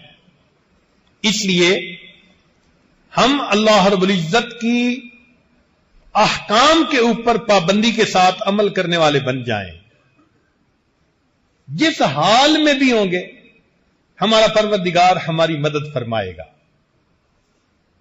اور وہ پروردگار ہمیں ہماری مصیبتوں میں سے نکالے گا.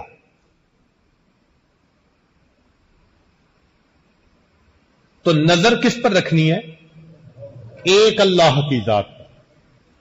ادھر ادھر سے نگاہیں ہٹا لیں, ایک اللہ رب العزت کی ذات پر اپنی نگاہوں کو جما لیں.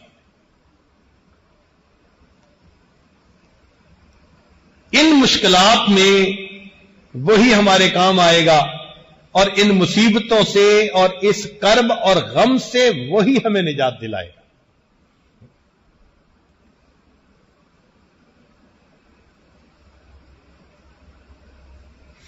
اللہ رب العزت قرآن مجید میں ایمان والوں کے ساتھ کچھ وعدے فرماتے ہیں.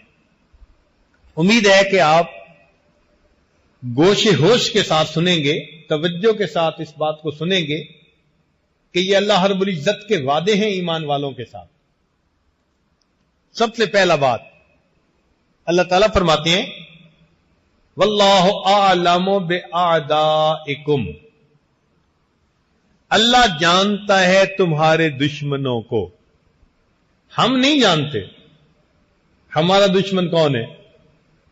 ہماری نظر میں تو دوست ہو سکتا ہے, مگر دوستی کے رنگ میں کوئی دشمنی کر رہا ہو تو دلوں کی نیت کو ہم کیسے جانیں.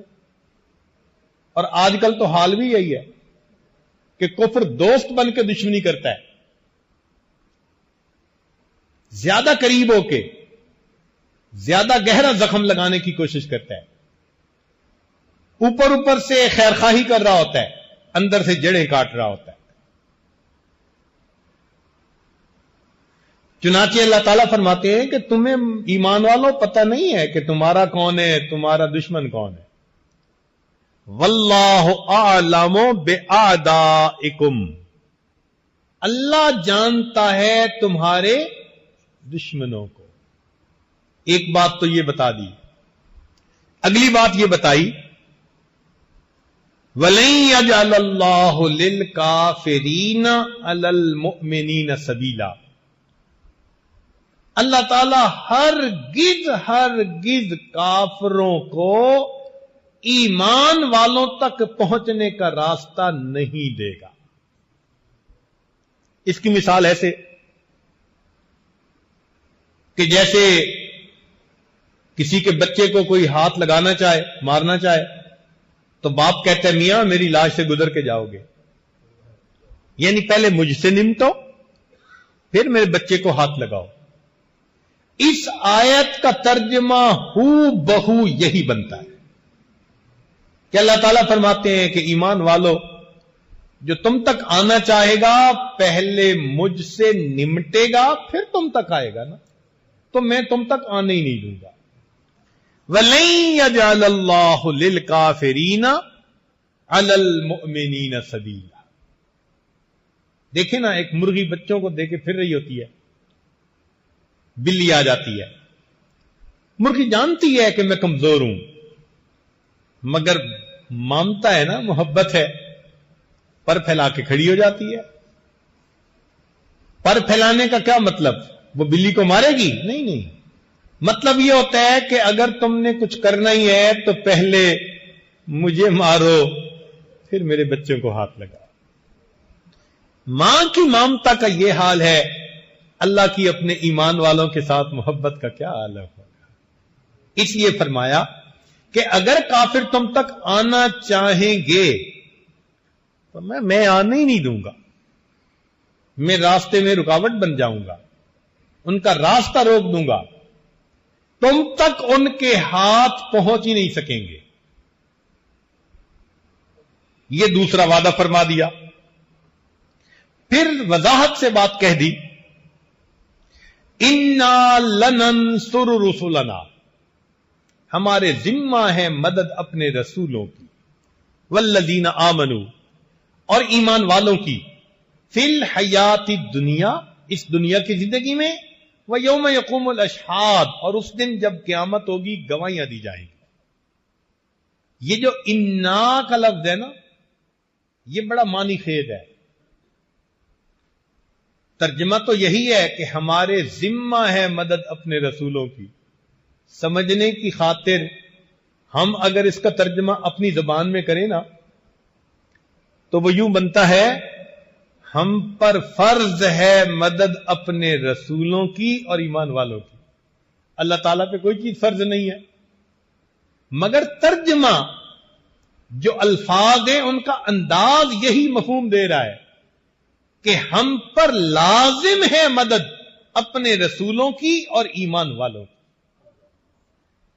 اب اتنی تسلی سے اگر اللہ تعالیٰ فرما رہے ہو تو یہ کوئی دنیا کا تو وڈیرا نہیں ہے نا، جو آج وعدہ کرے گا کل الٹا کر دے گا، پھر کہے گا جی میری بات کوئی قرآن کا لفظ تھوڑا ہے۔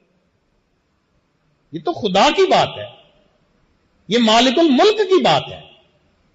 فرما رہے ہیں انا لننصر رسلنا، ہمارے ذمہ ہے مدد اپنے رسولوں کی، والذین آمنوا اور ایمان والوں کی، فی الحیات الدنیا ویوم یقوم الاشہاد، دنیا کی زندگی میں اور اس دن جب گواہیاں قائم ہوں گی قیامت کے دن بھی۔ چنانچہ اللہ رب العزت ایمان والوں کی مدد فرماتے۔ جنگ یرموک میں ایک موقع ایسا آیا کہ ایمان والے بہت تھوڑے تھے تعداد میں اور نصارہ بہت زیادہ تھے۔ مورخین نے لکھا ہے کہ جیسے سفید گھوڑے کے جسم پہ چھوٹا سا کالا داغ ہوتا ہے، سفیدی کی طرح دشمن تھے اور چھوٹے کالے داغ کی طرح مسلمانوں کی تعداد تھی۔ یہ تھے کوئی چند ہزار، 5-7 ہزار، اور وہ تھے کئی لاکھ کی تعداد میں، اور مقابلہ تھا۔ اس موقع پر جو وہاں امیر لشکر تھے انہوں نے حضرت عمر رضی اللہ عنہ کو خط لکھا کہ ہم بہت تھوڑے، کچھ کمک بھیج دیجیے۔ تو عمر رضی اللہ تعالیٰ عنہ نے اس کے جواب میں ایک خط لکھا اور نبی علیہ السلام کی صحبت کا حق ادا کر دیا۔ خط میں کیا لکھا؟ فرمایا قد جاءنی کتابکم، تمہارا مکتوب مجھے ملا ہے، تستمدوننی، جس میں تم نے مجھ سے مدد طلب کی ہے، وانی ادلکم علی من هو اعز نصرا واحسن جندا، اور میں تمہیں اس ذات کے بارے میں بتاتا ہوں، اس کا پتہ دیتا ہوں کہ جو سب سے زیادہ غالب آنے والی ذات ہے اور سب سے بہترین لشکر رکھنے والی ذات ہے۔ اللہ عز وجل، وہ اللہ رب العزت کی ذات ہے۔ فاستنصروہ، تم اللہ سے مدد مانگو۔ فإن محمدًا صلی اللہ علیہ وسلم قد نصر فی یوم بدر فی اقل من عدتکم، اور نبی علیہ الصلوۃ والسلام میدان بدر میں تھوڑے تھے مگر اللہ نے ان کی مدد فرمائی، لہذا تم اسی اللہ پر نظر رکھو۔ فإذا جاءکم کتابی، جب یہ میرا مکتوب تم تک پہنچے، ھذا فقاتلوہم ولا تراجعونی، ٹوٹ کر ان پر حملہ کر دو اور پھر میری طرف مراجعت نہ کرو۔ حضرت عمر رضی اللہ عنہ کا خط پہنچنا تھا، ایمان والوں نے اگلے دن قدم اٹھا گیا اور اللہ کی ایسی مدد آئی کہ اللہ نے جنگ یرموک میں کامیاب فرما دیا۔ اللہ کی مدد آپ غور کیجئے کیسے عمر رضی اللہ عنہ جانتے تھے کہ قلت اور کثرت کا مسئلہ نہیں ہے، معاملہ ہے اللہ کی مدد کا۔ جس پلڑے میں اللہ کی مدد کا وزن اتر آتا ہے وہ پلڑا ساری کائنات سے بھاری ہو جاتا ہے۔ انہوں نے سبق دکھا دیا، آج ہمیں بھی یہی سبق سیکھنے کی ضرورت ہے کہ ہم ایسے نیک بنے کہ اللہ رب العزت کی مدد ہمارے ساتھ آ جائے۔ مدد آ گئی پھر خیر ہے، سینکڑوں سال کے مشاہدے غلط ثابت ہو جائیں گے۔ بڑی بڑی سپر پاور کو اللہ تعالیٰ آنکھوں کے سامنے صفر پاور بنا دیں گے۔ یہ ایمان بڑی مضبوط چیز ہے۔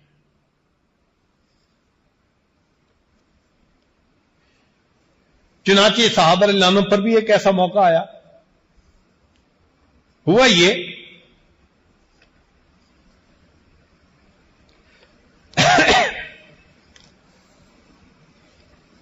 کہ قریش مکہ نے یہ سوچا کہ یہ چھوٹی سی جماعت ہے، ہم سب مل کے جاتے ہیں اور جا کے ان کا قصہ تمام کر دیتے ہیں۔ چنانچہ سارے قبائل کو لے کر آ گئے۔ اس کو جنگ احزاب کہتے ہیں، یعنی پوری دنیا کو لے کے آ گئے، یوں سمجھ لے۔ جب لوگوں نے یہ سنا نا کہ مسلمانوں کے خلاف اتنا بڑا لشکر آ گیا، سنیے ذرا، قرآن مجید میں اللہ تعالیٰ فرماتے ہیں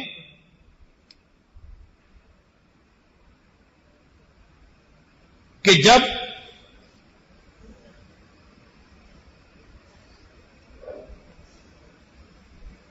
ہاں جی تو بات چل رہی تھی کہ اللہ تعالیٰ فرماتے ہیں کہ ہم ایمان والوں کی مدد فرماتے ہیں، تو اللہ رب العزت کی مدد جنگ بدر میں بھی ہوئی۔ وہ کیسے؟ فرماتے ہیں لقد نصرکم اللہ ببدر وانتم اذلہ، تحقیق اللہ نے بدر میں تمہاری مدد کی اور تم تو کمزور تھے۔ 2 تلواریں اور 70 گھوڑے، اور بعض کے ہاتھوں میں تو درخت کی ٹہنیاں تھیں، اور یہ 1000 کے مقابلے میں 313 خالی ہاتھ آ کر کھڑے ہو گئے۔ صحابہ کی جب نظر پڑی نا تو ان کو لگتا تھا کہ ہمیں تو موت کے منہ میں دھکیلا جا رہا ہے۔ اللہ تعالیٰ قرآن مجید میں گواہی دیتے ہیں کما اخرجک ربک من بیتک بالحق وان فریقا من المؤمنین لکارہون یجادلونک فی الحق بعدما تبین کانما یساقون الی الموت وہم ینظرون۔ صحابہ کو یوں لگ رہا تھا کہ ہمیں موت کے منہ میں دھکیلا جا رہا ہے اور آنکھوں سے ہم دیکھ رہے ہیں، موت نظر آ رہی تھی۔ اب سوچئے اس وقت کیا حال ہوتا ہے۔ لیکن اس وقت اللہ کے پیارے حبیب صلی اللہ علیہ وسلم نے اللہ رب العزت سے مدد مانگی۔ آپ نے قلت اور کثرت کو نہیں دیکھا، آپ نے اسباب پر نظر نہیں دوڑائی کہ وہ لوہے میں ڈوبے ہوئے ہیں، زریں پہنی ہوئی ہیں، خود پہنے ہوئے ہیں، تلواریں ہاتھ میں ہیں، نیزے ہیں، گرز ہیں۔ اللہ کے نبی نے اللہ کی مدد پر نظر رکھی۔ چنانچہ وہ جو رات بدر کی تھی نا، اس میں نبی علیہ الصلوۃ والسلام نے اللہ کے سامنے تہجد کے بعد دعا مانگی۔ حضرت ابو بکر صدیق لانو وہ آپ صلی اللہ علیہ وسلم کے خیمے کے باہر سیکیورٹی گارڈ کی ڈیوٹی دے رہے تھے۔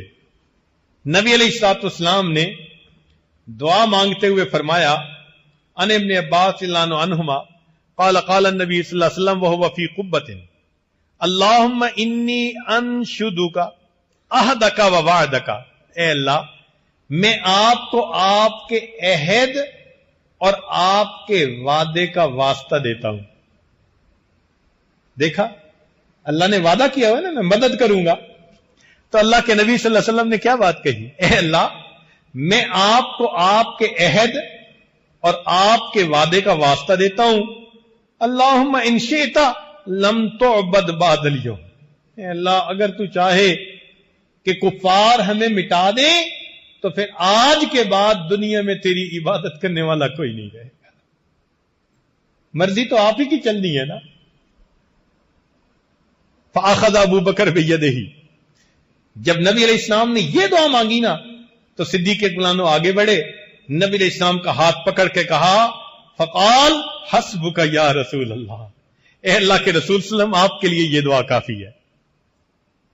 فقد الحات علی ربک، آپ نے اپنے رب سے اصرار کے ساتھ مانگنے کی انتہا کر دی۔ کیا عجیب دعا مانگی آپ، یعنی ابو بکر صدیق لانوں کو یقین آ گیا اب اللہ کی مدد اتر کر رہے گی۔ اور واقعی ایسا ہوا کہ دن ہوا سیہزم الجمع ویولون الدبر، وہ جماعت شکست کھا گئی، پیٹ پھیر کر بھاگ گئی۔ اللہ تعالی نے ایمان والوں کو اس وقت اپنی مدد سے فتح عطا فرما دی۔ شاہنامہ اسلام لکھا ہے حفیظ جالندری نے، نوجوانوں کے پڑھنے کی چیز ہے۔ اس میں جب صحابہ نبی علیہ السلام کی معیت میں میدان بدر میں پہنچے نا، تو وہاں کے پہاڑ کی کیا حالت تھی، انہوں نے ذرا شاعرانہ انداز میں اس کو بیان کیا ہے۔ خشک پہاڑ تھے، لکھتے ہیں یہ تشنہ لب جماعت جب یہاں پر رک گئی آ کر، یہ تشنہ لب جماعت جب یہاں پر رک گئی آ کر، دعا کی دامن صحرا نے دونوں ہاتھ پھیلا کر، کہ اے صحرا کو آتشناک چہرہ بخشنے والے، رخ خورشید کو کرنوں کا صحرا بخشنے والے، ازل کے دن سے اب تک بھاڑ میں بھنتا رہا ہوں میں، صدائے رعد و باران دور سے سنتا رہا ہوں میں، ہوا ہوں جب سے پیدا جان پانی کو ترستی ہے، میرے سینے کے اوپر آگ کی بدلی برستی ہے، میں سمجھا تھا مقدر ہو چکی ہے دھوپ کی سختی، میری قسمت میں لکھی جا چکی ہے سوختہ بستی، بنایا رفتہ رفتہ سخت میں نے بھی مزاج اپنا، لیا ہر آبلا پاسے زبردستی خراج اپنا، خبر کیا تھی الہی ایک دن ایسا بھی آئے گا کہ تیرا ساقی کوثر یہاں تشریف لائے گا۔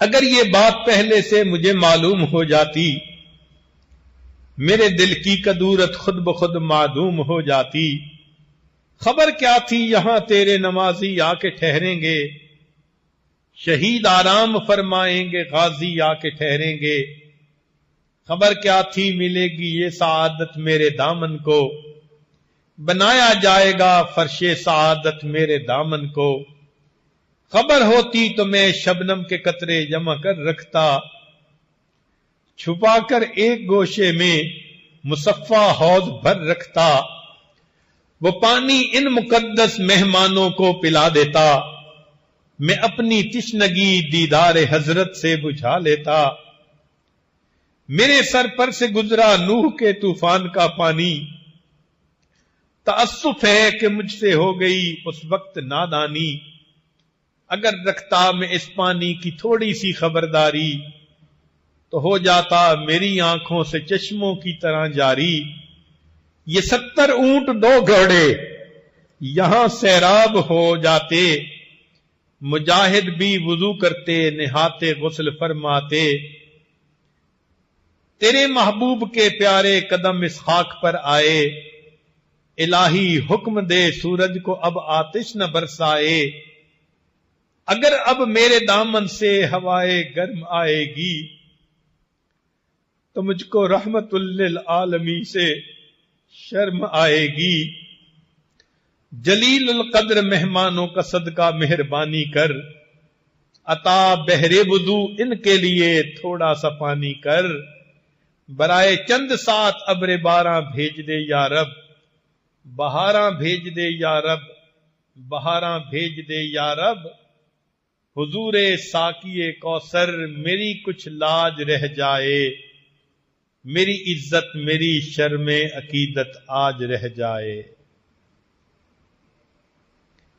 پہاڑ بھی گویا یہ فریاد کر رہا ہے کہ مجھے نبی علیہ الصلوۃ والسلام کے سامنے شرمندگی نہ اٹھانی پڑ جائے کہ میرے پاس تو خشکی کے سوا کچھ نہیں، اور اللہ رب العزت نے اگلے دن بارش عطا فرما دی۔ تو دیکھیے بدر کے پہاڑوں کا کیا حال ہے۔ پھر اللہ رب العزت نے وہاں پر فرشتوں کو اتارا۔ اگر اللہ رب العزت وہاں پہنچائے، دیکھنے والا دیکھے تو عجیب منظر بنتا ہے۔ ایک پہاڑ جس کے اوپر فرشتے نازل ہوئے، ایک پہاڑ جس کی طرف اللہ کے پیارے حبیب صلی اللہ علیہ وسلم تھے، اور دوسرا کھلی جگہ جس کی طرف قریش مکہ تھے، ان کو بڑا ناز تھا اپنی طاقت کا، اور بالآخر اللہ رب العزت نے ایسی مدد فرمائی کہ ان کو اللہ رب العزت نے ایمان والوں کو کامیابی عطا فرما دی، اور یہ کامیابی فقط اللہ رب العزت کی مدد سے ممکن ہوئی. تو آج ہم اگر اللہ رب العزت کے وعدوں پر بھروسہ کریں گے، اللہ رب العزت ہماری مدد پر بھی اسی طرح قادر ہے جس طرح اس نے اپنے انبیاء کی اور ایمان والے صحابہ کی مدد فرمائی.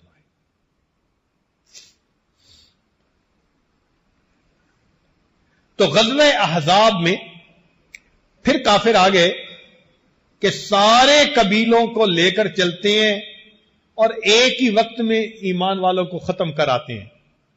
اس وقت لوگ جب دیکھتے تھے تو وہ کہتے تھے الذین قال لهم الناس ان الناس قد جمعوا لكم فاخشوهم، کہ لوگ تمہارے لیے جمع ہو کر آ گئے، ڈرو.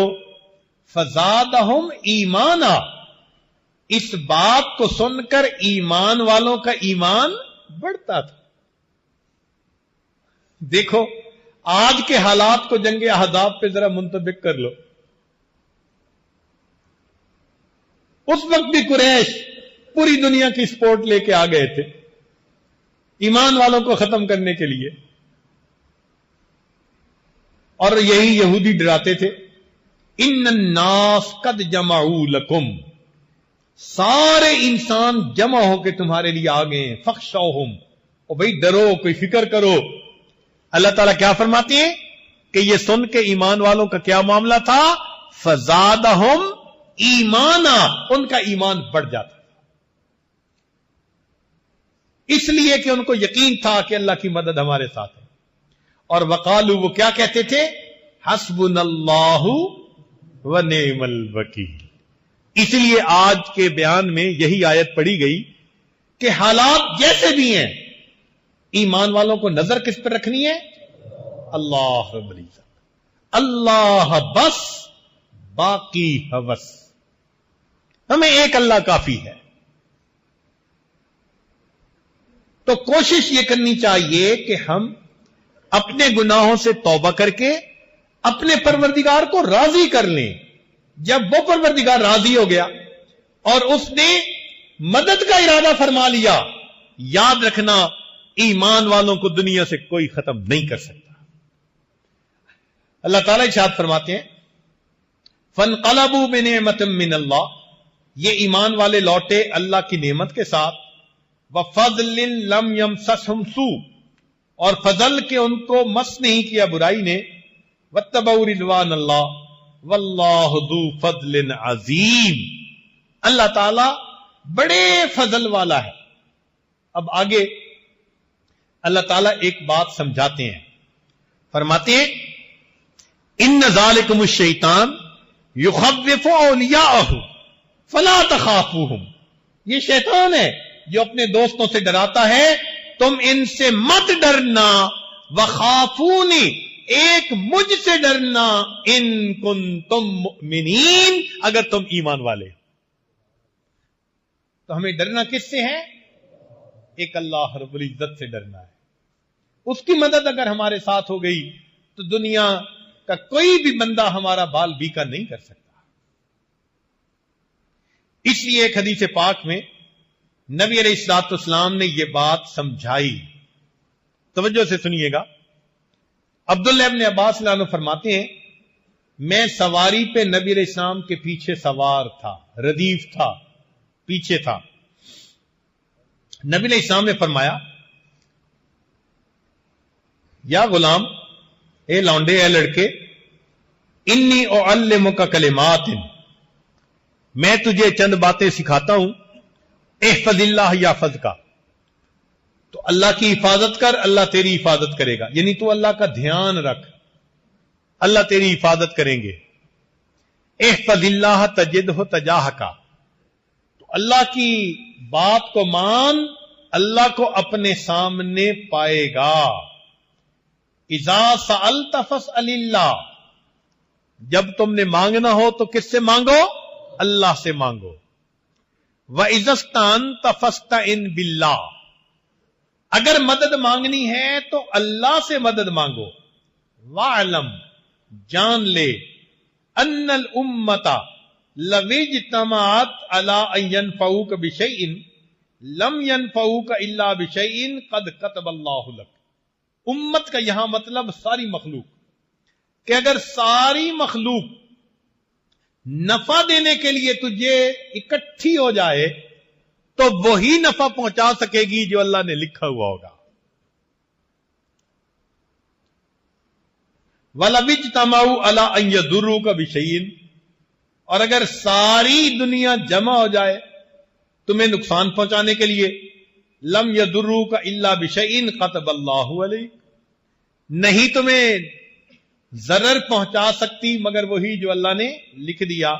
رفعت الاقلام، قلم اٹھا لی گئی، وجفت الصحف، اور صحیفے کی سیاہی خشک ہو چکی، لکھنا تھا جو اللہ نے لکھا جا چکا. لہذا اب پوری دنیا تمہیں نہ نفع دے سکتی ہے نہ نقصان دے سکتی ہے. اگر کچھ ہو سکتا ہے تو اللہ کی مشیت کے ساتھ ہو سکتا ہے. تو ہمیں اگر مدد مانگنی ہے تو کس سے؟ اپنے پروردگار سے مدد مانگنی ہے. اس لیے حضرت موسیٰ علیہ السلام سے جب قوم نے کہا تھا نا کہ ہمیں تو آپ کے آنے سے پہلے بھی مصیبت تھی اور آپ کے آنے کے بعد بھی، اوذینا من قبل ان تأتینا ومن بعد ما جئتنا، تو حضرت موسیٰ علیہ السلام نے اس کے جواب میں کیا کہا تھا؟ قال موسیٰ لقومہ، موسیٰ علیہ السلام نے اس قوم کو یہ فرمایا، استعینوا باللہ واصبروا، اللہ سے مدد مانگو اور صبر اختیار کرو. دو باتیں کہی جا رہی ہیں، مدد کس سے مانگو اور دوسری بات کیا کرو؟ سبحان اللہ. استعینوا باللہ واصبروا. چنانچہ جب قوم نے صبر کیا، اللہ سے مدد مانگی، اللہ نے مدد کر دی. ہمیں بھی یہی حکم دیا گیا. قرآن عظیم الشان اللہ تعالیٰ ارشاد فرماتے ہیں، وَاسْتَعِینُوا بِالصَّبْرِ وَالصَّلَاةِ، مدد مانگو صبر کے ساتھ اور نماز کے ساتھ. سبحان اللہ. ہمیں بتایا جا رہا ہے کہ اللہ کی مدد مانگنے کا طریقہ کیا ہے. صبر کرو، اپنے اندر صبر و ضبط پیدا کرو، پہلی بات. اور دوسری بات کہ نماز کے ذریعے مدد مانگو. سبحان اللہ. اللہ کے پیارے حبیب صلی اللہ علیہ وسلم امت کے لیے 23 سال روتے رہے. کوئی ماں کبھی بچے کے لیے 23 سال نہیں روئی، کوئی باپ بیٹے کے لیے 23 سال نہیں رویا ہوگا. میرے آقا صلی اللہ علیہ وسلم امت کے لیے 23 سال روتے رہے.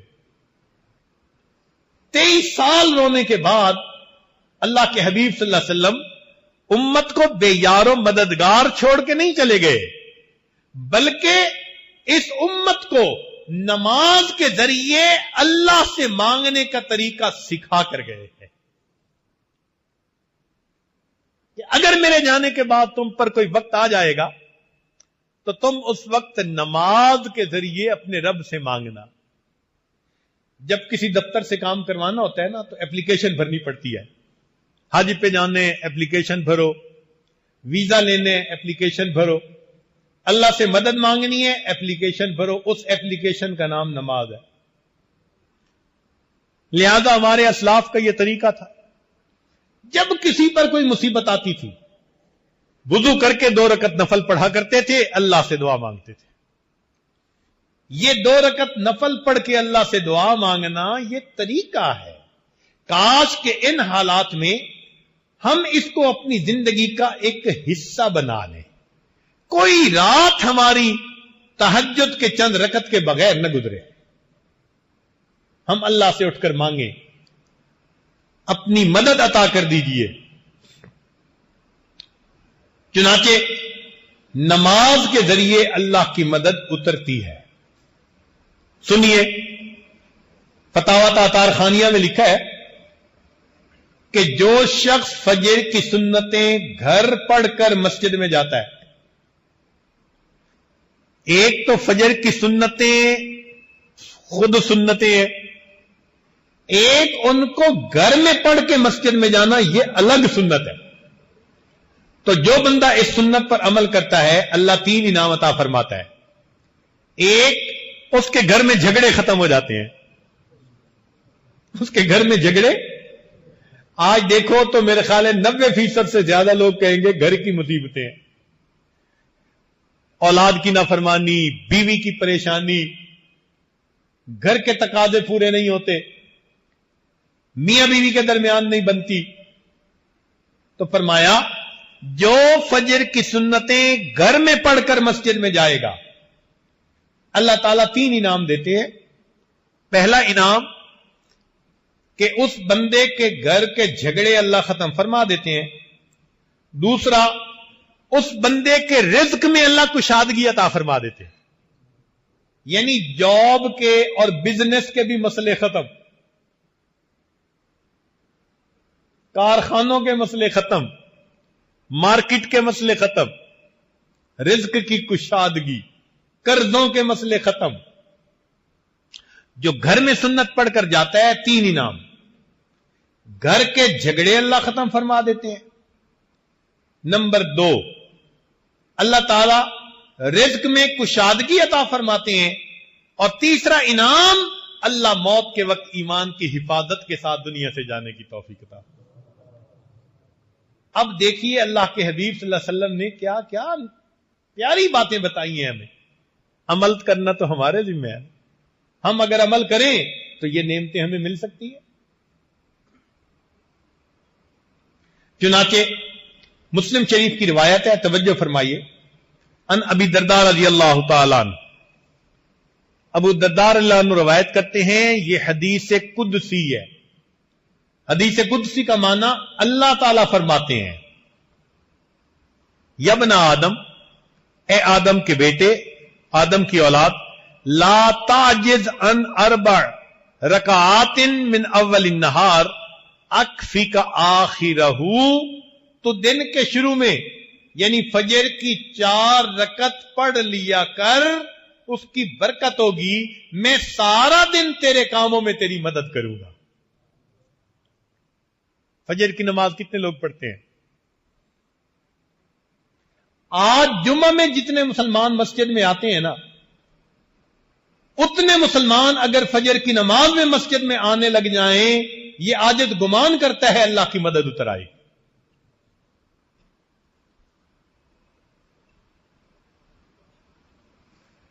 تو فرمایا دن کے شروع میں 4 رکعت پڑھ لیا کر، میں سارا دن تیرے کاموں میں تیری مدد کروں. دیکھو نماز سے اللہ کی مدد کیسے اترتی ہے. یہ نماز عجیب نعمت ہے، بندے کو اللہ سے ملا دیتی ہے، بلکہ بندے کو اللہ کا محبوب بنا دیتی ہے.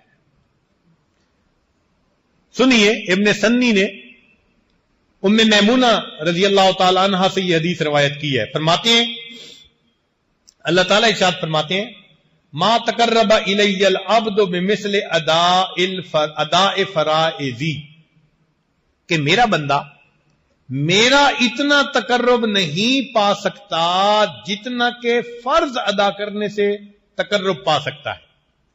اس کو کہتے ہیں قرب بالفرائض، یعنی فرائض پر عمل کرنے کی وجہ سے انسان اللہ کے قریب ہو جاتا ہے، اس کے پیارے بندوں میں شامل ہو جاتا ہے. تو جو بندہ فرائض ادا کرے وہ اتنا قریب، اور جو نفل پڑھے تو چیری اپون دی کیک کے اوپر تھوڑی سی کریم رکھتے ہیں نا، میٹھی مزے کی ہوتی ہے، تو وہ نفل اتنے اچھے اللہ کو پیارے لگتے ہیں. دستور کی بات ہے کہ جو بندہ ایکسٹرا ٹائم میں اپنے مالک کا کام کرے تو وہ پیارا لگتا ہے. گھر کا خادم آتے ہوئے شہد کی بوتل لے آئے، اور جی شہد خالص مل رہا تھا، راستے میں میں نے کہا میں آپ کے لیے لے آتا ہوں. اب ڈیوٹی ٹائم تو نہیں تھا نا، اپنے ٹائم میں اس نے 5 منٹ رک کے شہد خریدا. آپ پیسے بھی دیں گے، ساتھ محبت بھی بڑھے گی. اس نے میرا خیال رکھا، ایکسٹرا ٹائم میں کام کیا. تو ایکسٹرا ٹائم جو ہوتا ہے نا وہ خوشی کا باعث بنتا ہے. یہ نفل ایکسٹرا ٹائم ہے، فرائض نہیں ہے. اس لیے نفل پڑھنے والے سے اللہ بہت خوش ہوتے ہیں. چنانچہ فرماتے ہیں وَإِنَّهُ لَيَتَقَرَّبُ إِلَيَّ بِالنَّوَافِلِ حَتَّى أُحِبُّهُ، کہ میرا بندہ نوافل کے ذریعے اتنا میرے قریب ہو جاتا ہے کہ میں اس بندے سے محبت کرنے لگ جاتا ہوں. ہمارے دل میں بھی تمنا ہونی چاہیے ہم اللہ کے محبوب بن جائیں, اللہ کے پیارے بندے بن جائیں. اور یہ دیکھو کہ یہ محبوب کیسا بنتا ہے. فرمایا فَإِذَا أَحْبَبْتُهُ, جب میں اس سے محبت کرتا ہوں, اللہ فرماتے ہیں كُنْتُ رِجْلَهُ الَّتِي يَمْشِي بِهَا, میں اس کے پاؤں یعنی اس کی ٹانگیں بن جاتا ہوں جس سے وہ چلتا ہے. وَيَدَهُ الَّتِي يَبْطِشُ بِهَا, ہاتھ بن جاتا ہوں جس سے وہ پکڑتا ہے. وَلِسَانَهُ الَّذِي يَنْطِقُ بِهِ, زبان بن جاتا ہوں جس سے وہ بولتا ہے. وَقَلْبَهُ الَّذِي يَعْقِلُ بِهِ, دل بن جاتا ہوں جس سے کہ وہ سوچتا ہے. اللہ اکبر کبیرہ. اسی طرح کی حدیث بخاری شریف میں بھی ہے, الفاظ کے کچھ فرق کے ساتھ, مفہوم یہی ہے.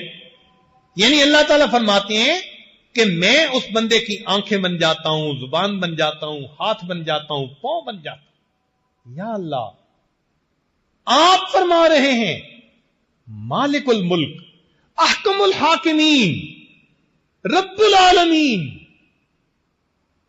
اپنے بندے کے بارے میں کہ میں اس کے یہ اعضاء بن جاتا ہوں.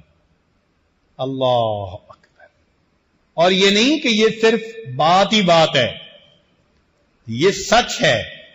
چنانچہ اللہ تعالیٰ نے اس کو سچ کر دکھایا. جب نبی علیہ السلام نے ریت پھینکی, اللہ تعالیٰ فرماتے ہیں وَمَا رَمَيْتَ إِذْ رَمَيْتَ وَلَٰكِنَّ اللَّهَ رَمَىٰ, آپ نے نہیں پھینکا جب آپ پھینک رہے تھے, وہ تو اللہ پھینک رہا تھا.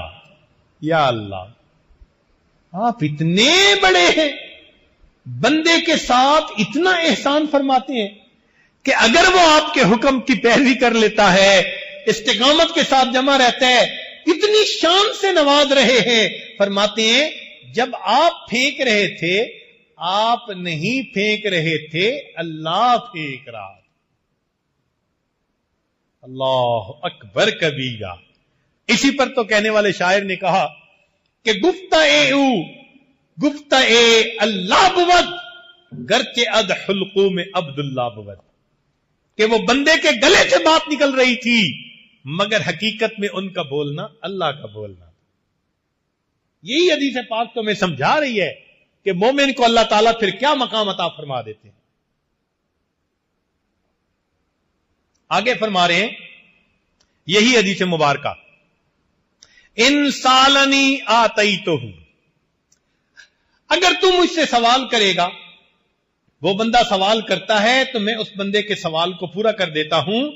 وَإِن دَعَانِي أَجَبْتُهُ, اور اگر دعا کرتا ہے میں اس کی دعا کو قبول کر لیتا ہوں. تو ایگریمنٹ تو سامنے ہے, اللہ تعالیٰ مدد کے لیے بھی تیار, دعا قبول کرنے کے لیے بھی تیار, جو مانگے دینے کے لیے بھی تیار. اب کام تو ہمارا معاملہ ہے نا جو پیچھے رہ گیا. ایک ملک میں جا رہے تھے یاجز, تو ایک دیوار پر عجیب فقرہ لکھا ہوا تھا کہ کھڑا ہو کے میں کافی دیر اس کو پڑھتا رہا. انگریزی میں لکھا ہوا تھا مگر لکھنے والے نے عجیب بات لکھ ڈالی تھی.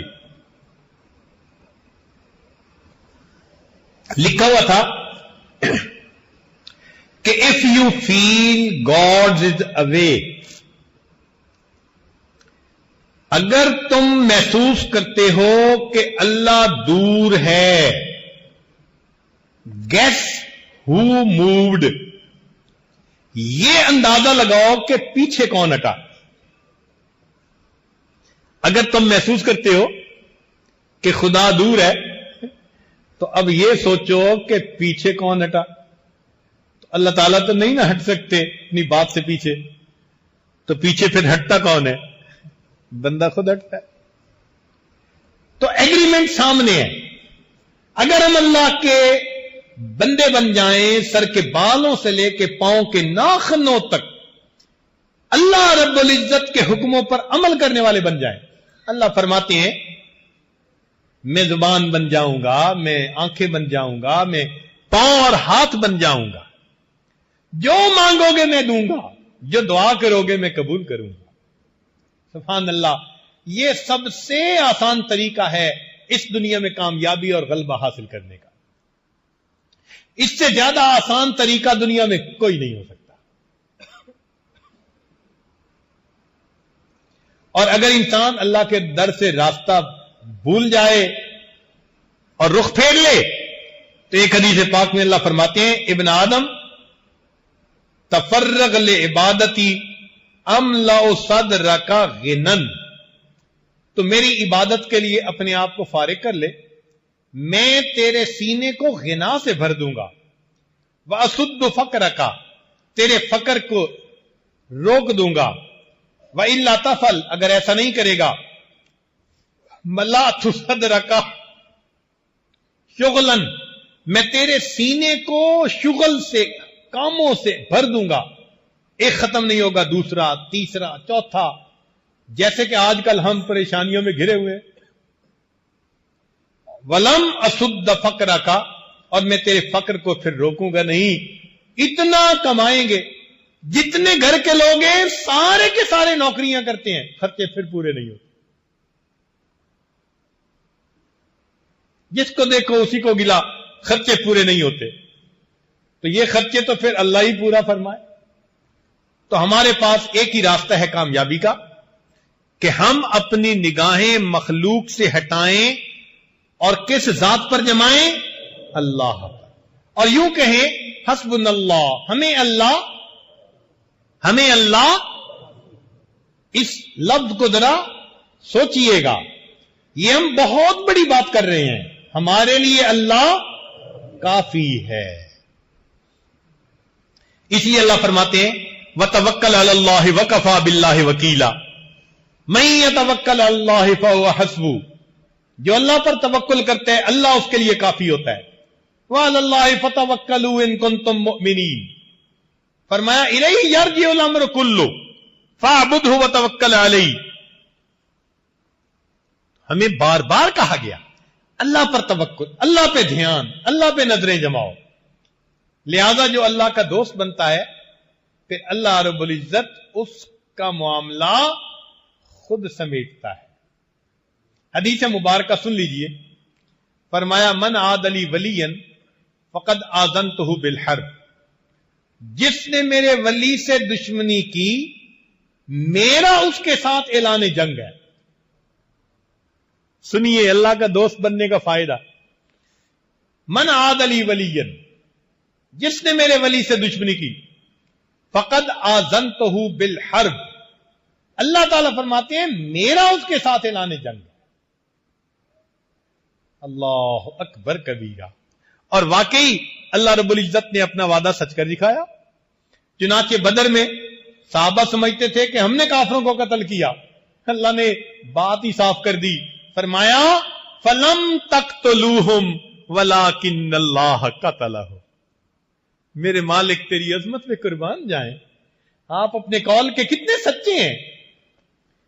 فرماتے ہیں کہ تم نے قتل نہیں کیا، ان کو کس نے قتل کیا؟ اللہ نے قتل کیا.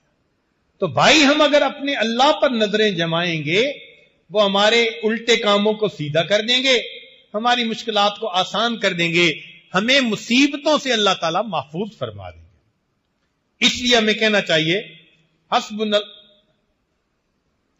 اللہ و نعم الوکیل نعم المولا و نعم النصیر. قرآن مجید میں اللہ تعالیٰ ایک بات بڑے عجیب انداز سے فرماتے ہیں. ارشاد فرمایا الیس اللہ بکاف عبدا. اللہ اکبر. یہ آیت پڑھتی ہے نا تو دل کو کچھ ہوتا ہے. اللہ فرماتے ہیں کیا اللہ اپنے بندے کے لیے کافی نہیں ہے؟ الیس اللہ بکاف عبدا، کیا اللہ اپنے بندے کے لیے کافی نہیں ہے؟ مفسرین نے فرمایا کہ مقصود کہنے کا یہ تھا الیس اللہ بکاف عبادہ، کیا اللہ اپنے ہر بندے کے لیے کافی نہیں ہے؟ ہمارے لیے اللہ الیس اللہ بکاف عبدا، جب قرآن مجید کی آیت پڑھ لی تو اب ہمیں کیا جواب دینا ہے کہ ہمارے لیے اللہ. اب ذرا ایک حدیث مبارکہ سن لیجئے، کیونکہ آج کل کے حالات میں پریشان حال لوگ کہتے ہیں جی کچھ پڑھنے کو بتا دیں، تو بھئی پڑھنے کی بات بھی سن لیجئے. در منصور میں حضرت بریدہ رضی اللہ تعالی عنہ روایت کرتے ہیں کہ 10 کلمات پڑھنے والے کے لیے اللہ کافی ہو جاتے ہیں. 10 کلمات ایسے ہیں، 10 فکرے، 10 باتیں کہ جو بندہ ان کو روزانہ پڑھے اس کے لیے اللہ کافی ہو جاتے ہیں. ان میں سے 5 فکرے دنیا سے متعلق اور 5 فکرے. ان 10 فکروں کو یاد کر لیں، ایک فکرہ بھی روز یاد کریں تو 10 دن میں حدیث پاک یاد ہو جائے گی، اور اس کو اپنی دعاؤں کا حصہ بنا لیں. جب آپ اس کو پڑھیں گے تو اللہ تعالیٰ آپ کے کاموں میں آپ کی کفایت فرمائیں گے. پہلا فکرہ فرمایا حسبی اللہ لدینی، میرے دین کے لیے میرا اللہ کافی ہے. یعنی دین میں کوئی فتنہ اور فساد نہ آ جائے. دین میں فتنے 2 طرح سے آتے ہیں، ایک شبہات کی وجہ سے اور ایک شہوات کی وجہ سے. تو اللہ تعالی ہمیں ان دونوں فتنوں سے محفوظ فرمائے، ہمارا دین سلامت رہے. تو پہلا فکرہ حسبی اللہ لدینی. دوسرا فکرہ حسبی اللہ لما اہمنی، میرا اللہ کافی ہے ہر اس چیز کے لیے جو مجھے پریشان کرتی ہے. بندہ کرتا ہے، کوئی چیز کرتی ہے، کاروبار کرتی ہے، جو بھی ٹف ٹائم دے رہی ہے میرا اللہ اس کے لیے کافی ہے. حسبی اللہ لما اہمنی. تیسرا فکرہ حسبی اللہ لمن بغا علیہ، میرا اللہ کافی ہے ہر اس کے لیے جو مجھ پر سرکشی کرے، چڑھ دوڑے. تو اگر کوئی ہمارے اوپر چڑھ دوڑنا چاہتا ہے تو اللہ اس کے لیے کافی ہو جائے گا. حسبی اللہ لمن حسدنی، میرا اللہ کافی ہے ہر اس کے لیے جو مجھ سے حسد کرتا ہے. دفتروں کی زندگیوں میں تو بہت حسد ہوتا ہے، لیگ پلنگ. تو اللہ نے ان سب حاسدوں سے بندے کو نجات عطا فرما دیں. اور 5واں حسبی اللہ لمن قادنی بسوء، میرا اللہ کافی ہے ہر اس کے لیے جو میرے خلاف برے منصوبے بناتا ہے. اب برے منصوبے بنانا والا کوئی بھی ہے، کوئی بندہ ہے، کوئی جماعت ہے، ایمان والوں کے خلاف کوئی ملک بنا رہا ہے، جو مرضی بنا رہا ہے، اللہ ان سب کے لیے. یہ 5 باتیں دنیا کے لیے ہو گئیں، 5 باتیں آخرت کے لیے. تو فرمایا حسبی اللہ عند الموت، کیونکہ موت کا لمحہ انسان کی زندگی کا سب سے زیادہ نازک لمحہ ہوتا ہے. حسبی اللہ عند المسألۃ القبر، میرا اللہ کافی ہے قبر کے سوال جواب کے وقت میں. حسبی اللہ عند المیزان، میرا اللہ کافی ہے میزان پر جب اعمال تو لے جائیں گے. 9ویں بات حسبی اللہ عند الصراط، میرا اللہ پل صراط پر گزرنے کے لیے کے وقت میرے لیے کافی ہے. حسبی اللہ عند الصراط. اور 10ویں بات حسبی اللہ لا الہ الا ہو علیہ توکلت و الیہ انیب.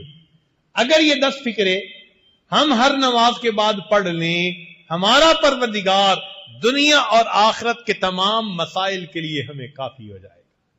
اور ہم دل میں بھی یہی بھروسہ رکھیں کہ میرے لیے میرا اللہ.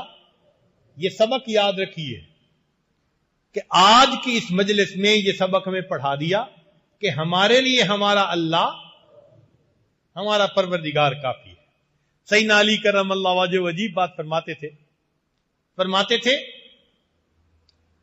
اے اللہ میرے لیے یہی عزت کافی ہے کہ تو میرا پروردگار ہے.